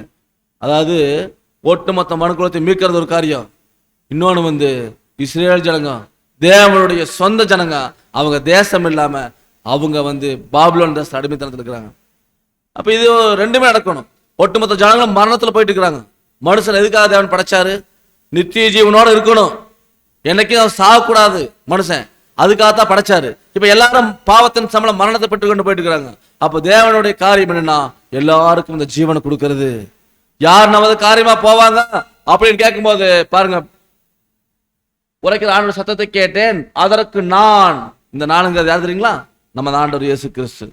இதோ அடியேன் இருக்கிறேன், பிதாவாகிய தேவன்கிட்ட சொல்றாரு, என்னை அனுப்பும் அப்படின்னு சொல்றாரு. அப்போ தேவனுடைய காரியமாக ஆண்டவர் இயேசு கிறிஸ்து பரலோகத்துல, நல்லா புரிஞ்சுக்குங்க, பிதாவாகிய தேவனுக்கு அடுத்த ஸ்தானம், கோடிக்கணக்கான தூதர்களை வழி நடத்தக்கூடிய ஸ்தானம், எல்லாரையும் படைச்சு எல்லாரையும் ஆண்டு வழி நடத்தி வர ஆண்டவர் இயேசு கிறிஸ்து, நான் இந்த பூமிக்கு போறேன், தேவனே உங்க காரியமா நான் போறேன் அப்படின்னு வந்தார். பாருங்க எங்க வந்தார்? கன்னிமரியாள் வயித்துல கருவாக உருவாகிறாங்க. உரிமைக்காரரானவர் வரும் மட்டும் அது இல்லாத இருக்கும் எசேக்கியா படிச்சோம். அப்ப உரிமைக்காரரானவர் யாருன்னா நம்ம ஆண்டவராக இயேசு கிறிஸ்து. அவரு இயேசு என்றால் ரட்சகர். அதே மாதிரி ஆண்டவர் இயேசு கிறிஸ்து கன்னிமரியாள் வயித்துல பிறந்தார். குழந்தையா பிறந்து வளர்றாரு. 30 வயசு ஆச்சு. ஞானஸ்தானம் எடுக்கிறதுக்கு யோவான் ஸ்நானத்துக்கு போறாரு. யோர்தான் நதியில ஞானஸ்தானம் எடுக்கிறாரு. அப்போ சத்தம் வருது. மத்தேயு 3ஆம் அதிகாரம் 17ஆவது வசனம். அன்றியும் வானத்திலிருந்து ஒரு சத்தம் உண்டாகி, இவர் என்னுடைய நேசகுமாரன், இவரில் பிரியமாய் இருக்கிறேன் என்று உரைத்தது. பாருங்க, தேவன் வந்து சொல்றாரு, ஆண்டவர் இயேசு கிறிஸ்து ஞானஸ்நானம் எடுக்கும்போது அப்படியே எடுத்து நிற்கும் போது சத்தம், தண்ணிக்கு நிற்கிறார், மேலேருந்து சத்தம் கேட்குது, இவர் என்னுடைய நேசகுமாரன், இவரில் நான் பிரியமாய் இருக்கிறேன் என்று தேவனே தன் குமாரனுக்கு சொல்றார். அப்போ ஆண்டவராக இயேசு கிறிஸ்துடைய அந்த ஞானஸ்தானத்தை தேவன் அங்கீகரித்து ஏற்றுக்கொள்றாரு. ஆண்டவர் இயேசு கிறிஸ்து ஞானஸ்தானம் எடுத்தோன்னு என்ன பண்ணாருங்க? ஞானஸ்தானம் எடுத்து என்ன பண்ணாரு? கம்முன்னு வீட்டில் போய் படுத்துங்கனாரா? என்ன பண்ணார்? அப்பத்திலிருந்து அவர் ஊழியத்தை ஸ்டார்ட் பண்ணார். மனம் திரும்புங்கள், பரலோக ராஜ்யம் சமயமா இருக்குது பிரசங்கம் பண்ண ஆரம்பிச்சார். சுவிசேஷத்தை சொன்னாரு, நற்செய்தி சொன்னாரு. அடுத்த யுகம் தான் சுவிசேஷ யுகம். இப்ப யூத யுகம் முடிஞ்சது, முற்பிதாக்கள் யுகம் முடிஞ்சிச்சு. முற்பிதாக்கள் யுகம் ஆபிரகாம், ஈசாக்கு, யாக்கோப்பு காலம். அது முடிஞ்சதுக்கு அப்புறமா யூத யுகம் பார்த்து முடிச்சோம். ஆண்டவர் இயேசு கிறிஸ்து வரைக்கும் யூத யுகம். இப்போ அவருடைய ஞானஸ்தானத்திலிருந்து சுவிசேஷ யுகம் ஸ்டார்ட் ஆகுது. சுவிசேஷம் என்றால் என்ன தெரியுங்களா? காஸ்பல். காஸ்பல்னா கோஸ்பெல் அப்படின்னு என்ன தெரியுங்களா? போய் சொல்லுங்க. எதை சொல்லுங்க? நற்செய்தி சொல்லுங்க. பரலோகராஜ்யம் சமயமாக்குதுங்கிற நற்செய்தி சொல்லுங்க. இதுதாங்க காஸ்பல். அப்ப ஆண்டவருடைய ஊழியம் ஸ்டார்ட் ஆச்சு. அதுதான் சுவிசேஷ யுகம். ஆண்டவர் இயேசு கிறிஸ்துலேருந்து இன்னைக்கு வரைக்கும் இருக்கக்கூடிய உலகம் வந்து சுவிசேஷ யுகம் சொல்லி பார்க்கிறோம். பாருங்க, ஆண்டவர் சொன்னார் பாத்தீங்களா? மத்தேயு 4:17. அது முதல் இயேசு மனம் திரும்புங்கள், பரலோக ராஜ்யம் சமீபித்திருக்கிறது என்று பிரசங்கிக்க தொடங்கினார். அது முதல், எது முதல்? ஞானஸ்தானம் எடுத்ததிலிருந்து அது முதல் மனம் திரும்புங்க, பரலோக ராஜ்யம் சமயமாக்கு சொல்றாரு. ஏன் பரலோக ராஜ்யம் சமயமாக்கு சொல்றாரு? இந்த வார்த்தை ஏன் சொல்லணும்? நீங்க சொல்லுங்க. மனம் திரும்புங்கிறார் எல்லாத்திட்டையும். என்ன, ஏன் மனம் திரும்பணும்? எல்லாரும் பாவத்துல இருக்கிறாங்க. நீங்க எல்லாம் மனம் திரும்புங்க, மனதை திருப்புங்க. யார் இடத்துல திருப்புங்க? தேவனிடத்துல திருப்புங்க. மனம் திரும்புங்கள், பரலோக ராஜ்யம் சமயமா இருக்குதுங்கிறார். அப்ப பரலோக ராஜ்யம் வந்து சமயமா இருக்குதுன்னா பரலோக ராஜ்யம் எங்க இருக்குது? வானத்துல இருக்குது, மேல இருக்குது. அப்போ நீங்க மரலோகத்துக்கு போறவங்க மனம் திரும்புங்கிறார். அப்போ ஆபிரகாம் சொன்னார் பாத்தீங்களா? இங்க நமக்கு மென்ஷன் பண்ணி பாக்குறோம். ஆபிரகாம் சொன்னார், வானத்து நட்சத்திரம், கடற்கரை மணல். அது என்ன தெரியுங்களா? வானத்து நட்சத்திரம்னா வானத்துக்குரிய அரசாட்சி, கடற்கரை மணல்னா பூமிக்குரிய அரசாட்சி. அதான் சொல்றாரு, ஆபிரகாமுடைய சந்ததி வானத்துக்குரிய அரசாட்சிக்கு ஒரு குரூப் போகும். ஆபிரகாம்ல இருந்து பூமிக்குரிய அரசாட்சிக்கு ஒரு குரூப் வரும். இதுதாங்க ஆபிரகாமின் சந்ததி. வானத்து நட்சத்திரம், கடற்கரை மணல். அப்ப இந்த ரெண்டு சந்ததி வருங்கிறார். அப்போ இப்ப ஃபர்ஸ்ட் பாண்டவர் மனம் திரும்புங்கிறார். இப்ப மனம் திரும்புங்கள், பரலோகராஜ்யம் சமயமா இருக்குங்கிறார். பரலோகராஜ்யம் எங்க இருக்குது? மேல இருக்குது. பரலோகம் என்பது மேல இருக்குது. அப்படின்னா பரலோக ராஜ்யத்துக்கு போறவங்களாகி நம்மளை தான் சொல்றாரு மனம் திரும்ப சொல்றாரு. அதான் ஆண்டவர் வந்து நல்ல ஃபேமஸ் போதகர் ரைட்டர். ஏன்னா நிறைய பேர் வியாதியை சுத்தப்படுத்தினாரு, கண்ணு தெரியாத குணப்படுத்தினாரு, பேச முடியாத பேச வச்சாரு. மக்கள் மத்தியில் பிரபலமான ஒரு தீர்க்கதரிசி ஆண்டவர் இருந்தார். ஆண்டவர் எல்லாரும் கடவுள் மாதிரி பார்த்தாங்க. அப்போ ஆண்டவருக்கு சீசராக நிறைய பேர் ஆசைப்பட்டாங்க. நான் இயேசு கிறிஸ்து சீசர்னு சொல்ல விரும்பினாங்க. அதனால ஆண்டவர் சொன்னாரு, எல்லாரும் சீசராகணும் வர்றீங்க. ஆனா என்ன கண்டிஷன் சொன்னாரு தெரியுங்களா? ஆண்டவர் இயேசு கிறிஸ்துவுக்கு சீசராக கண்டிஷன். மத்தேயு 16ஆம் அதிகாரத்துல பாருங்க 24வது வசனம். அப்பொழுது இயேசு தம்முடைய சீஷர்களை நோக்கி, ஒருவன் என்னை பின்பற்றி வர விரும்பினால் அவன் தன்னை தான் வெறுத்து தன் சிலுவையை எடுத்துக்கொண்டு என்னை பின்பற்ற கடவன். இப்ப என்ன சொல்றாரு பாருங்க, ஒருவன் என்னை பின்பற்றி வர விரும்பினால். நிறைய பேர் ஆண்டவருக்கு சீசராக வந்தாங்க. ஆனா ஆண்டவர் போட்ட கண்டிஷன் தெரியுங்களா? ஒருவன் என்னை பின்பற்றி வர விரும்பினால் தன்னைத்தான் வெறுத்து, ஃபர்ஸ்ட் நீங்க வெறுக்கணும். உங்களுக்கு ஒரு சிலுவை இருக்குனார். இன்னைக்கு சிலுவை புனித சின்னமா இருக்குது. ஆண்டவர் இந்த வார்த்தை பேசும்போது அது புனித சின்னம் கிடையாது. இந்த வசனத்தை பேசும்போது புனித சின்னம் கிடையாது, அது அவமானத்தின் சின்னம். அந்த சிலுவையில் ஒருத்தர் அடிக்கிறாங்கன்னா ரொம்ப ரொம்ப கேவலமான குற்றவாளின்னு அர்த்தம். அவன் தான் கொடிய குற்றவாளி தான் சிலுவையில் அடைக்கப்படுவான். அப்படின்னா உங்களுக்கான சிலுவை அப்படின்னா பாடுகள் நிறைந்த வாழ்க்கை. அதான் சொல்றாரு, ஒரு பின்பற்றி வர விரும்பினால் தன்னைத்தான் வெறுத்து தன் சிலுவை எடுத்துக்கொண்டு அனுதினமும் என்னை பின்பற்றி வரணும், அவன் தான் எனக்கு சீசனாக்க முடியும் சொன்னார். அதே மாதிரி சீசர்கள் வந்தாங்க பாருங்க, பேதுரு, யோவான், அந்திரே எல்லாம் கடல்ல மீன் பிடிச்சிட்டு இருந்தாங்க. அவங்கள ஆண்டவர் போய் பார்த்து, இங்க வாங்க, மீன் பிடிச்சிருக்கிறீங்களா? உங்களை நான் மனுஷரை பிடிக்கிறாக்கிற வாங்கன்னு கூப்பிட்டார். அப்படியே போட்டு வலை எல்லாத்தையும் கடல்லே விட்டு போட்டு வந்தாங்க. மனுஷரை பிடிக்கிறதுக்கு வந்தாங்க. ஆண்டவர் கூப்பிட்டேன்னு வந்தாங்க. அப்போ ஒரு நாள் பேதுரு கேட்கிறாரு ஆண்டவர்கிட்ட. என்ன கேட்கறாரு தெரியுங்களா? பாருங்க, மத்தேயு 19ஆம் அதிகாரம் வசனம் 27-28. அப்பொழுது பேதுரு அவரை நோக்கி, இதோ நாங்கள் எல்லாவற்றையும் விட்டு உம்மை பின்பற்றினோமே, எங்களுக்கு என்ன கிடைக்கும் என்றான். அதற்கு இயேசு, மறுஜன்ம காலத்திலே மனுஷகுமாரன் தம்முடைய மகிமையுள்ள சிங்காசனத்தின் மேல் வீற்றிருக்கும் போது என்னை பின்பற்றின நீங்களும் இஸ்ரவேலின் 12 கோத்திரங்களையும் நியாயம் தீர்க்கிறவர்களாக 12 சிங்காசனங்களின் மேல் வீற்றிருப்பீர்கள் என்று மெய்யாகவே உங்களுக்கு சொல்லுகிறேன். பாருங்க, பேதுரு கேட்கிறார். ஒரு நாள் ஆண்டவரோட ஊழியம் செஞ்சுட்டு இருக்கிறார். 3 வருஷம் செஞ்சாச்சு. இப்ப கேட்கிறார், ஆண்டவரே எல்லாவற்றையும் விட்டு உங்களை பின்பற்றணுமே, எங்களுக்கு என்ன கிடைக்கும்?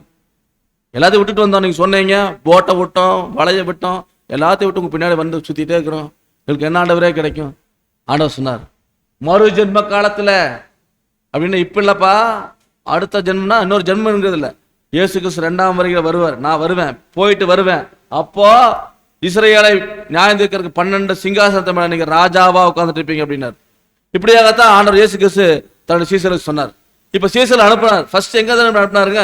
அதாவது மத்தேயு 10:5 படிக்கும்போது, இந்த 12 வரையும் இயேசு அனுப்புகையில் அவர்களுக்கு கட்டளையிட்டு சொன்னது என்னவென்றால், நீங்கள் புறஜாதியார் நாடுகளுக்கு போகாமலும் சமாரியர் பட்டணங்களில் பிரவேசியாமலும் காணாமற் போன ஆடுகளாகிய இஸ்ரவேல் வீட்டாரிடத்திற்கு போங்கள்.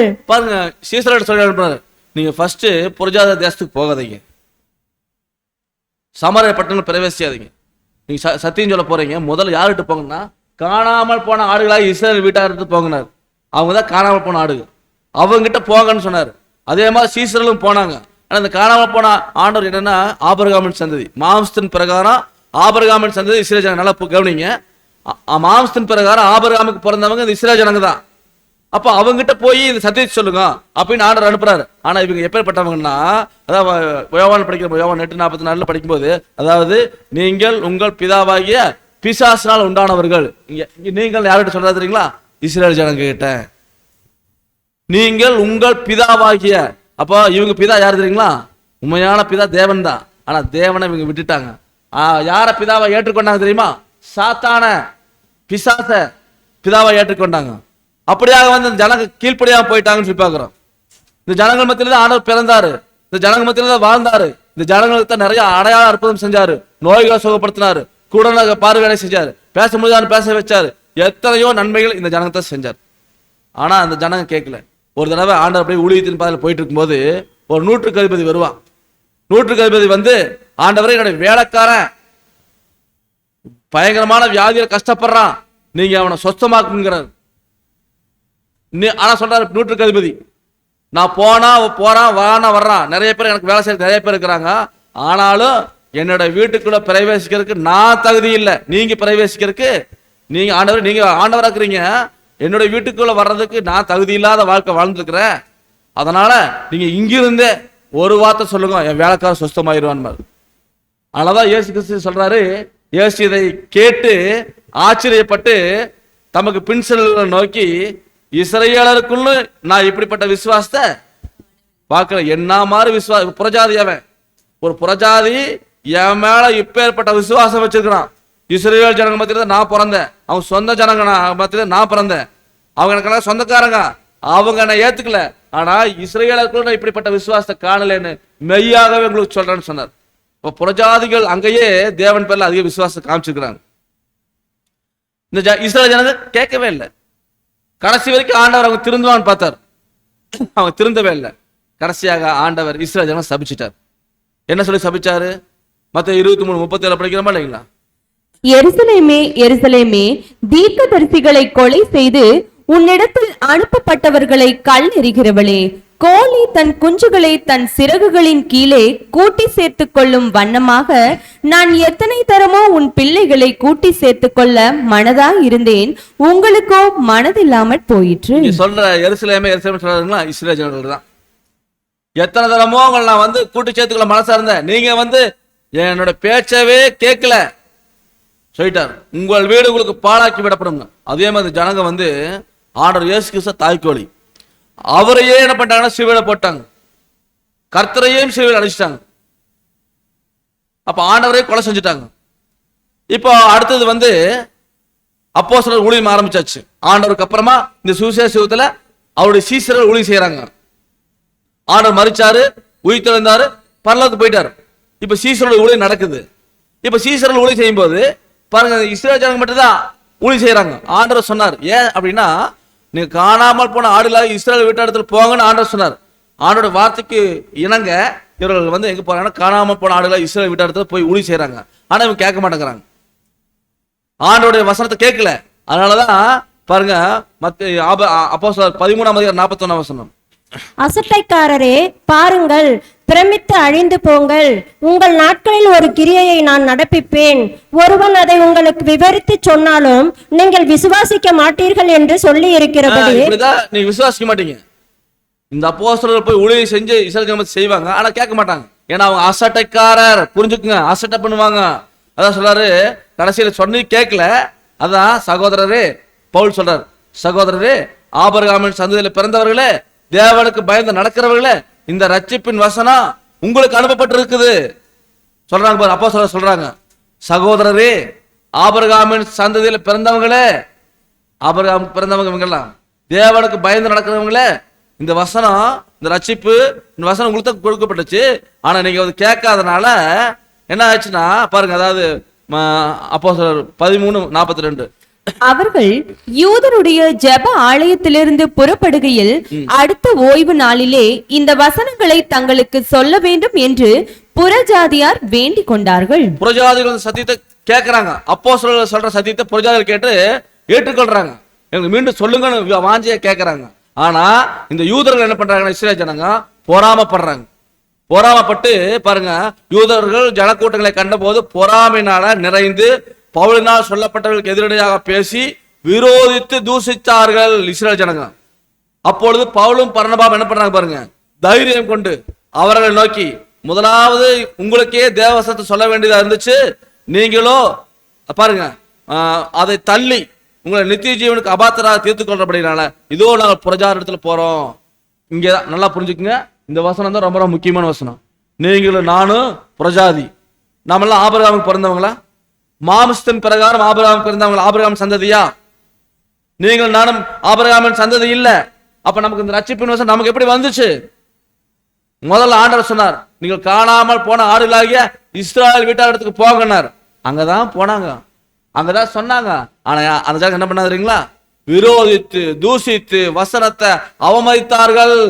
அதனால பவுலும் பர்னபாவும் என்ன சொல்றாங்கன்னா, தைரியம் கொண்டு அவளை நோக்கி, முதலாவது உங்களுக்கே தேவவசனத்தை சொல்ல வேண்டியதா இருந்துச்சு, ஆனா நீங்க என்ன பண்ணீங்க, நீங்களோ அதை தள்ளி வேதவசத்தை தள்ளிட்டீங்க, உங்களை வந்து நித்திய ஜீவனுக்கு அபாத்திரரா தீர்த்து கொண்டுட்டீங்க.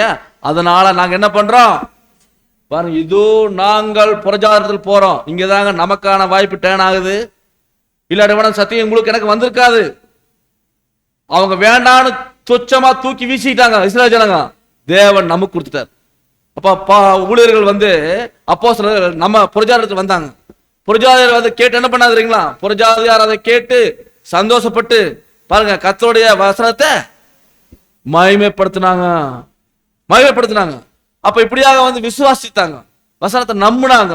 அதனால தேவன் என்ன பண்ணா, நாம வசனத்தை நம்பி விசுவாசித்து ஆண்டவர் விசுவாசித்து நம்பணும்னா நமக்கும் நிறைய சத்தியத்தை கொடுப்பாரு. பாருங்க இன்னொரு வசனம் இங்க பார்க்கும்போது இங்க கவனிக்கிறீங்க, அப்போஸ்தலர் 15:14 தேவன் புறஜாதிகளில் நின்று தமது நாமத்திற்காக ஒரு ஜனத்தை தெரிந்து கொள்ளும்படி. போதுங்க, தேவன் புறஜாதியாரிலிருந்து, நல்லா புரிஞ்சுக்க, இந்த வசனத்தை நல்லா படிங்க. தேவன் புறஜாதிகளில் என்று, அது வரைக்கும் இந்த வசனத்து வரைக்குமே கிட்டத்தட்ட ஒரு 2000-3000 வருஷமா 4000 வருஷமா கூட வச்சுக்கோங்க. ஆதாம்ல இருந்து இந்த வசனம் வரைக்கும் 2100 வருஷம். இது வரைக்குமே தேவன் வந்து புறஜாதியில ஒரு பொருட்டாவே நினைக்கல, புறஜாதியில ஒரு பொருட்டாவே நினைக்கல. இஸ்ரவேல் ஜனத்தை மட்டும்தான் தன்னோட சொந்த ஜனமா அவங்க மேலேயே கண்ணை வச்சு பார்த்து அவங்களையே பராமரிச்சார். இப்ப இங்க சொல்றாரு பாருங்க, தேவன் புறஜாதிகள் என்று அவருடைய நாமத்துக்காக ஒரு ஜனத்தை தெரிந்து கொண்டாரு புறஜாதியிலிருந்து. அந்த ஜனங்கள் தான் வானத்து நட்சத்திரம். அந்த வாய்ப்பு முதல்ல இஸ்ரவேல் ஜனத்தை இருந்துச்சு. புரிஞ்சுக்குங்க, வானத்து நட்சத்திரம் வாங்குற வாய்ப்பு முதல்ல இஸ்ரவேல் ஜனத்தை இருந்துச்சு. அதை வேண்டான்னு அவங்க சொன்னதுனால, தூக்கி வீசினதுனால தேவன் என்ன பண்ணாருங்களா, இங்க நம்மளை கொண்டு வந்து வச்சிட்டார். இந்த செயல பாருங்க, வானத்து நட்சத்திர வாய்ப்புக்கு நம்ம வானத்து நட்சத்திரம் என்ன தெரியுங்களா, வானத்துக்குரிய அரசாட்சி, பரலோகத்துக்கு போறவங்க. அப்ப அந்த வாய்ப்பு தேவன் நமக்கு தான் கொடுத்தாரு. அப்படின்னா புறஜாதியாராகிய நாம வந்து ஆபிரகாமின் சந்ததியா, ஆபிரகாமிட்ட சொன்னார், உன்னுடைய சந்ததிய வானத்து நட்சத்திரத்தை போல. அப்போ வானத்து நட்சத்திரமாகத்தான் நம்மளை கூப்பிட்டுருக்காரு. அப்போ நீங்கள் நானும் வானத்து நட்சத்திரமாகணும்னா நம்ம ஆபிரகாமின் சந்ததியா? அப்ப புறஜாதிகள் வந்து ஆபிரகாமின் சந்ததியா அப்படின்னு ஒரு கேள்வி கேட்டோம்னா, இதுக்கு தேவன் வசனத்திலே பதில் சொல்றாரு. ஆண்டவர் நம்மகிட்ட பேசுறாரு பாருங்க. ஆண்டவரே, நாங்க வந்து ஆபிரகாமின் சந்ததி இல்ல, நாங்க புறஜாதி, நாங்க எப்படி வானத்து நட்சத்திரம் ஆக முடியும் அப்படின்னு ஒரு கேள்வி கேட்டோம்னா, அப்போஸ்தலனாகிய பவுல் மூலமா ஆண்டவர் பேசுறாரு. கலாத்தியர் 3ஆம் அதிகாரத்துல வசனம் 8ஆம் வசனம் 9ஆம் வசனம்.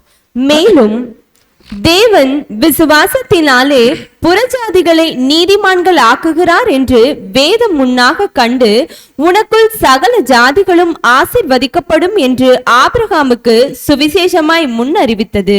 அந்தபடி போதுங்க. அதாவது இங்க கீழே பாத்தீங்கன்னா வசனத்தை நல்லா கவனிங்க. மேலும் தேவன் விசுவாசத்தினால, இங்க மெயின் பாயிண்ட் விசுவாசம், விசுவாசத்தினால புறஜாதிகளை நீதிமானாக்குறாராமா. நம்மளாம் புறஜாதிகள், நாம் நீதிமான் ஆக முடியாது. அப்ப விசுவாசத்தினால தேவன் புறஜாதி நீதிமான் ஆக்குறார் என்று வேதம் முன்னதாக கண்டு பாருங்க, இங்க சொல்றாரு, உனக்குள் சகல ஜாதிகளும் ஆசீர்வதிக்கப்படும் என்று ஆபிரகாமிட்ட சுவிசேஷமாக. அன்னைக்கு ஆபிரகாம் சொன்ன பாத்தீங்களா, பையனை வெட்டும் போது உனக்குள்ள சகல ஜாதிகளும் ஆசீர்வதிக்கப்படும், அது சுவிசேஷம், சுவிசேஷமாக முன்னறிவித்தது. அந்தப்படி கீழே பாருங்க, விசுவாச மார்க்கத்தார் விசுவாசமுள்ள ஆபிரகாமுடனே ஆசீர்வதிக்கப்படுகிறார்கள். நல்லா புரிஞ்சுக்குங்க. விசுவாச மார்க்கத்தார் எல்லாம் யாரெல்லாம் தேவனை விசுவாசிக்கிறாங்களோ அவங்க எல்லாம் ஆபிரகாமுக்குள்ள ஆசீர்வதிக்கப்படுறாங்க. ஆபிரகாமுடனே ஆசீர்வதிக்கப்படுறாங்க. ஆபிரகாமின் சந்ததி ஆபிரகாமுடனே ஆசீர்வதிக்கப்படுகிறார்கள்னா நாம் ஆபிரகாமின் சந்ததியா? விசுவாசத்தின் அடிப்படையில், மாம்சத்தின் அடிப்படையில் இல்ல, விசுவாசத்தின் அடிப்படையில். நாம் யாரு? ஆபிரகாம் சந்ததி. அப்ப பரலோகத்துக்கு போற வாய்ப்பு முதல் இஸ்ரவேல் ஜனத்தை தேவன் கொடுத்தார். நல்லா புரிஞ்சுக்குங்க. வானத்து நட்சத்திரம்னா பரலோகத்துக்கு போற வாய்ப்பு, அது முதல் இஸ்ரவேல் ஜனத்தை தேவன் கொடுத்தாரு. அந்த வாய்ப்பை அவங்க மிஸ் பண்ணிட்டாங்க. அந்த இடத்துல நம்மளை கொண்டு வந்து வச்சுட்டாரு. சரிங்களா? அப்படின்னா இந்த அழைப்புல வந்து பாருங்க, வசனம் சொல்லுது கலாத்தியர் 3ஆம் அதிகாரத்துல 28-29, யூதன் என்றும் கிரேக்கன் என்றும் இல்லை, யூதன் என்றும் இல்ல, கிரேக்கன் என்றும் இல்ல, அடிமை என்றும் சுயாதீனன் என்றும் இல்லை, ஆண் என்றும் பெண் என்றும் இல்லை, நீங்கள் எல்லாரும் கிறிஸ்து இயேசுவுக்குள் ஒன்றாய் இருக்கிறீர்கள். நீங்கள் கிறிஸ்துவின் உடையவர்கள் ஆனால் ஆபிரகாமின் சந்ததியாராயும் வாக்குத்தத்தத்தின்படியே சுதந்திரராயும் இருக்கிறீர்கள். நல்லா புரிஞ்சுக்கலாம். இந்த அழைப்புக்குள்ள முதல்ல தேவன் இஸ்ரவேலை கொண்டு வர நினைச்சார் பரலோகத்துக்கு போறதுக்கு. அதை மாத்திட்டார். யூதன் என்றும் இல்லை, கிரேக்கன் என்றும் இல்லை, ஆண் என்றும் அடிமை என்றும் இல்லை, சுயாதீன் என்றும் இல்லை, ஆண் என்றும் இல்லை, பெண் என்றும் இல்லை, நீங்கள் எல்லாரும், இந்த ஜாதி, இந்த நாடு, இந்த மதம், இந்த மொழி, இந்த வேறுபாடு கிடையாது. நீங்க எல்லாரும் எப்படி இருக்கிறீங்க? கிறிஸ்து இயேசுவுக்குள்ள ஒண்ணுதான். பாருங்க, இங்க சொல்றாரு பாத்தீங்களா, நீங்கள் கிறிஸ்துவனுடையவர்களானால் ஆபிரகாமின் சந்ததியராயும் வாக்குத்தத்தத்தின்படி. இங்கதான் சொல்றாரு பாருங்க, நாம கிறிஸ்துவனுடையவர்கள்னா ஆபிரகாமின் சந்ததியார். ஆபிரகாமுக்கு நாம பிறக்கல, ஆனா விசுவாசத்தின்படி ஆபிரகாமுக்கு பிறந்தவங்க. விசுவாசத்தின் அடிப்படையில நாம் ஆபிரகாமின் சந்ததி. அப்படின்னா நாம தான் வானத்துக்கு போறவங்க. அப்படின்னு என்ன தெரியுங்களா? பரலோகத்துக்கு போறவங்க யாருன்னா, அதாவது விசுவாச மார்க்கத்தார் யாரெல்லாமோ அவங்க எல்லாமே ஆபிரகாமின் சந்ததி. சொல்ல ஆபிரகாமின் சந்ததி யாராயும் வாக்குத்தத்தப்படி சுதந்திரராயும் இருக்கு. வாக்குத்தத்தப்படி சுதந்திரம் என்னதுங்களா? தேவன் கொடுத்த வாக்குத்தத்தம், ஆபிரகாம் கொடுத்த வாக்குத்தத்தம், அதுக்கு சுதந்திரரா இருக்கிறீங்க, அதுக்கு உரிமைக்காரரா இருக்கிறீங்க அப்படின்னு பார்த்துட்டோம். இப்ப இது வானத்து நட்சத்திரம். அடுத்து கடற்கரமனால் யாரு? ஆபிரகாம் மூலியமா வரக்கூடிய கடற்கரமனால் யாரு தெரியுங்களா? அவங்க தான் இஸ்ரேல் ஜனங்கள். இந்த முற்பிதாக்கள் தலைமையில வரக்கூடிய இஸ்ரேல் ஜனங்கள். இந்த முற்பிதாக்கள் இன்னைக்கு மறிச்சு போயிட்டாங்க. பாருங்க, ஆபிரகாம், ஈசாக்கு, யாக்கோப்பு, தானியேல், மோசே, இவங்க எல்லாம் மறிச்சு போயிட்டாங்க. இவங்க எல்லாம் உயிர்த்தெழுந்து வர போறாங்க. அவங்க எல்லாம் வந்து இந்த பூமியில என்ன இருப்பாங்க தெரியுங்களா? ராஜாக்களா இருப்பாங்க. அதான் சொல்றாரு பாருங்க, சங்கீதம் 45:16, உமது பிதாக்களுக்கு பதிலாக உமது குமாரர் இருப்பார்கள், அவர்களை பூமி எங்கும் பிரபுக்களாக வைப்பீர். இந்த வசனத்துக்கு அர்த்தம் புரியுதுங்களா? இந்த வசனத்துக்கு நல்ல நோக்க படிச்சு பாருங்க. உமது பிதாக்களுக்கு பதிலாக உமது குமாரர் இருப்பார், அவர்களை பூமி எங்கும் பிரபுக்களாக வைப்பீங்கிறார். இங்க என்ன சொல்ல வர்றாரு? உமது யாரு? இயேசு கிறிஸ்து. இயேசு கிறிஸ்து பிதாக்கள் யாருன்னா மாம்சத்தின் பிரகாரம் இயேசு கிறிஸ்து பிறந்தார். அப்ப அவருடைய முன்னோர்கள் யாரு? ஆபிரகாம், ஈசாக்கு, யாக்கோப்பு, தாவீது. வசனமே சொல்லுது, ஆபிரகாமின் குமாரனும் தாவீதின் குமாரனுமான இயேசு கிறிஸ்து வம்ச வரலாறு. அப்போ ஆபிரகாம், தாவீது தான் ஆண்டவருக்கு முற்பிதாக்கள். அப்போ உமது பிதாக்களுக்கு பதிலாக உமது குமாரர் இருப்பார்கள். அப்படின்னு தெரியுங்களா? பிதாக்கள் மாம்சத்தின் பிரகாரம் இயேசு கிறிஸ்துவுக்கு ஆபிரகாம், ஈசாக்கு, யாக்கோபு, தாவீது இதெல்லாம் பிதாக்கள் தான் மாம்சத்தின் பிரகாரம். ஆனா அவங்க செத்து போயிட்டாங்க. செத்து போனவங்க ஆண்டவர் உயிரோடு எழுப்புவார் பார்த்தீங்களா? அப்போ உயிரோடு எழுப்பும் போது அவங்களுக்கு அவர் பிதாவாயிருவாரு. அவங்க எல்லாம் ஆண்டவருக்கு என்ன ஆயிடுவாங்க? குமாரர் ஆயிடுவாங்க. அப்படின்னா அந்த முற்பிதாக்கள் என்ன பண்ணுவாங்கன்னா பூமி எங்கும் பிரபுக்களாக வைப்பாரு. பூமி எங்கும் பிரபுக்களும் ராஜாவை வைப்பாங்க. சரிங்களா? இப்ப 2ஆம் உலகம் இப்படிதான் நடக்க போகுது. இப்ப இந்த 2ஆம் உலகம் நம்ம வாழ்ந்துட்டு இருக்கிறோம். நல்லா புரிஞ்சுக்குங்க. நம்ம எங்கிருந்து வந்திருக்கிறோம்? நோவாவிலிருந்து இப்ப வரைக்கும் வந்தாச்சு. நம்ம வரைக்கும் வந்தாச்சா? வந்துட்டோமா இல்லைங்களா? வந்தோமா இல்லைங்களா? வந்தாச்சு. இந்த 2ஆம் உலகத்துக்கு ஒரு முடிவு வரப்போகுது. சொல்றாரு பாருங்க, இப்பொழுது இருக்கிற இந்த வானமும் பூமியும் அந்த வார்த்தையினால அக்கினிக்கு இரையாக வைக்கப்பட்டு தேவபக்தி இல்லாதவர்கள் நியாயந்திருக்கப்பட்டு அழிந்து போகும் காலம் வரைக்கும் காக்கப்பட்டிருக்கிறது. இப்பொழுது இருக்கிற இந்த 2ஆம் உலகம் அழிய போகுது. அக்கினினால, தீயினால் அழிய போகுது. முதல் உலகம் தண்ணினால் அழிஞ்சது. முதல் உலகம் தண்ணியினால அழிஞ்சிச்சு. இப்ப இருக்கிற உலகம் தீயினால் அழிய போகுது. அதுக்கு தான் இன்னைக்கு உலகம் எங்களும் அணுகுண்டு தயாரிச்சு வச்சுக்கிறாங்க. எடுத்து போட்டு அழிக்க போறாங்க. தீ பிடிச்சி எரிய போகுது. இப்படி இந்த பூமி, அழகான பூமி அக்கினில அழிய போகுது. அதான் சொல்ல வராரு. சொல்றாரு பாருங்க, நோவா காலத்துல நடந்த மாதிரிதான் மனுஷகுமார காலத்துல நடக்கும். நோவா காலத்துல பாருங்க எப்படி எனில், ஜலப்பழத்துக்கு முன்னே நோவா பேழைக்குள்ள பிரவேசிக்கும் நாள் வரைக்கும் ஜனங்கள் புசித்தும் குடித்தும் பெண் கொண்டும் பெண் கொடுத்தும் ஜலப்பழம் வந்து அனைவரையும் வாரிக்கொண்டு போக மட்டும் உணராது இருந்தார்கள். அப்படியே மனுஷகுமார காலத்துல நடக்குமா? எப்படி அன்னைக்கு நடந்துச்சோ? நோவா சொன்னாரு, எல்லாம் கீழ்ப்படிங்கப்பா, தண்ணியால் அழிய போகுது அப்படின்னு சொன்னாங்க. ஜனங்க கேட்கவே இல்லை. இன்னைக்கு நாம சொல்லிட்டு இருக்கிறோம், இந்த 2ஆம் உலகம் அழிய போகுது, அழிய போகுது, அழிய போகுதுன்னு. நோவா காலத்துல நடந்த மாதிரிதான் மனுஷகுமாரன் காலத்துல நடக்கும். மனுஷகுமாரனா இயேசு கிறிஸ்து. இன்னைக்கு அவரு காலம், அவருடைய பிள்ளைகள் நாமோ என்ன சொல்றது தெரியுங்களா? இந்த 2ஆம் உலகம் அழிய போகுது, திருந்துங்க திருந்துங்கன்னு சொல்றோம். யாரும் கேட்கல. பெண் கொண்டு பெண் கொடுத்து புசித்து குடித்து எல்லாம் சுகபோகமா வாழ்ந்துக்கிறாங்க. எப்படி அன்னைக்கு தண்ணி வந்து எல்லாத்தையும் வாரிட்டு போச்சோ அந்த மாதிரி தீ வந்து எல்லாரையும் வாரிட்டு போக போகுது. இது அழிய போகுது. இந்த 2ஆம் உலகம் அழிய போகுது. நம்ம வாழ்ந்துக்கிற உலகம் அழிய போகுது. அன்பான சோரசல், எப்படி தண்ணினால அழிஞ்சாங்க இந்த பூமி அக்கினினால் அழிய போகுது. அப்போ ஒரு மிகப்பெரிய அக்கினி 3ஆம் உலக போர் இந்த பூமிக்கு வரப்போகுது. இந்த 3ஆம் உலக போர் குறித்து நம்ம பாடத்துல படிக்க போறோம். பிரம்மாண்டமான பாடம். யார் யாரு எப்படி எப்படி இப்ப 3ஆம் உலக போர் வந்து சொல்லிட்டு இருக்காங்க. இந்த உலக போர் 2 உலக போர் சந்திச்சிட்டோம். இந்த 3ஆம் உலக போர் சீக்கிரம் வந்து எல்லாமே அழிய போகுதுன்னு சொல்றாங்க. ஒட்டுமொத்த பூமியும் அழிய போகுது. அதற்காக வந்து இந்த உலகம் வெயிட்டிங்ல இருக்குது. இந்த 2ஆம் உலகம் அழிய போகுது அக்கினினால. அதுக்கப்புறமா அழிஞ்சதுக்கு அப்புறம் தான் ஆண்டவர் இயேசு கிறிஸ்து 2ஆம் வருகையில வர போறார். வந்து என்ன பண்ண போறாரு தெரியுங்களா?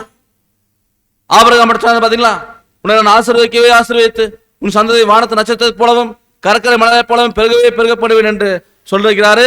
நீ என் சொல்லுக்கு கீழ்ப்படுத்தபடினால உன் சந்ததிக்குள்ள பூமியில் உள்ள வம்சங்கள் எல்லாம் ஆசீர்வதிக்கப்படும்.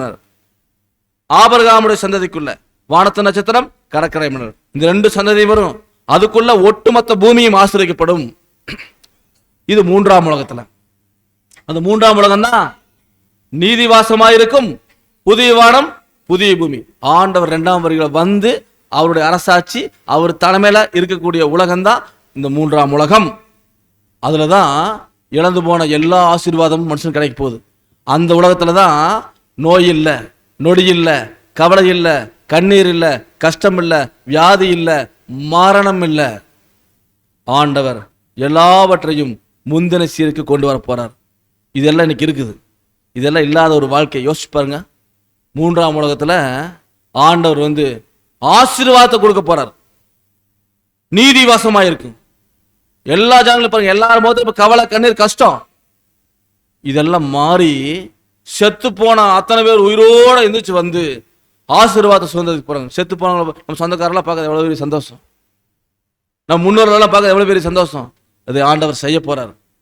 அப்போ ஆண்டவருடைய அரசாட்சி, ஆண்டவர் இயேசு கிறிஸ்து வந்து அவர் செய்யற அரசாட்சி எப்படி இருக்கும் நீங்க கற்பனை பண்ணிட்டு வாங்க.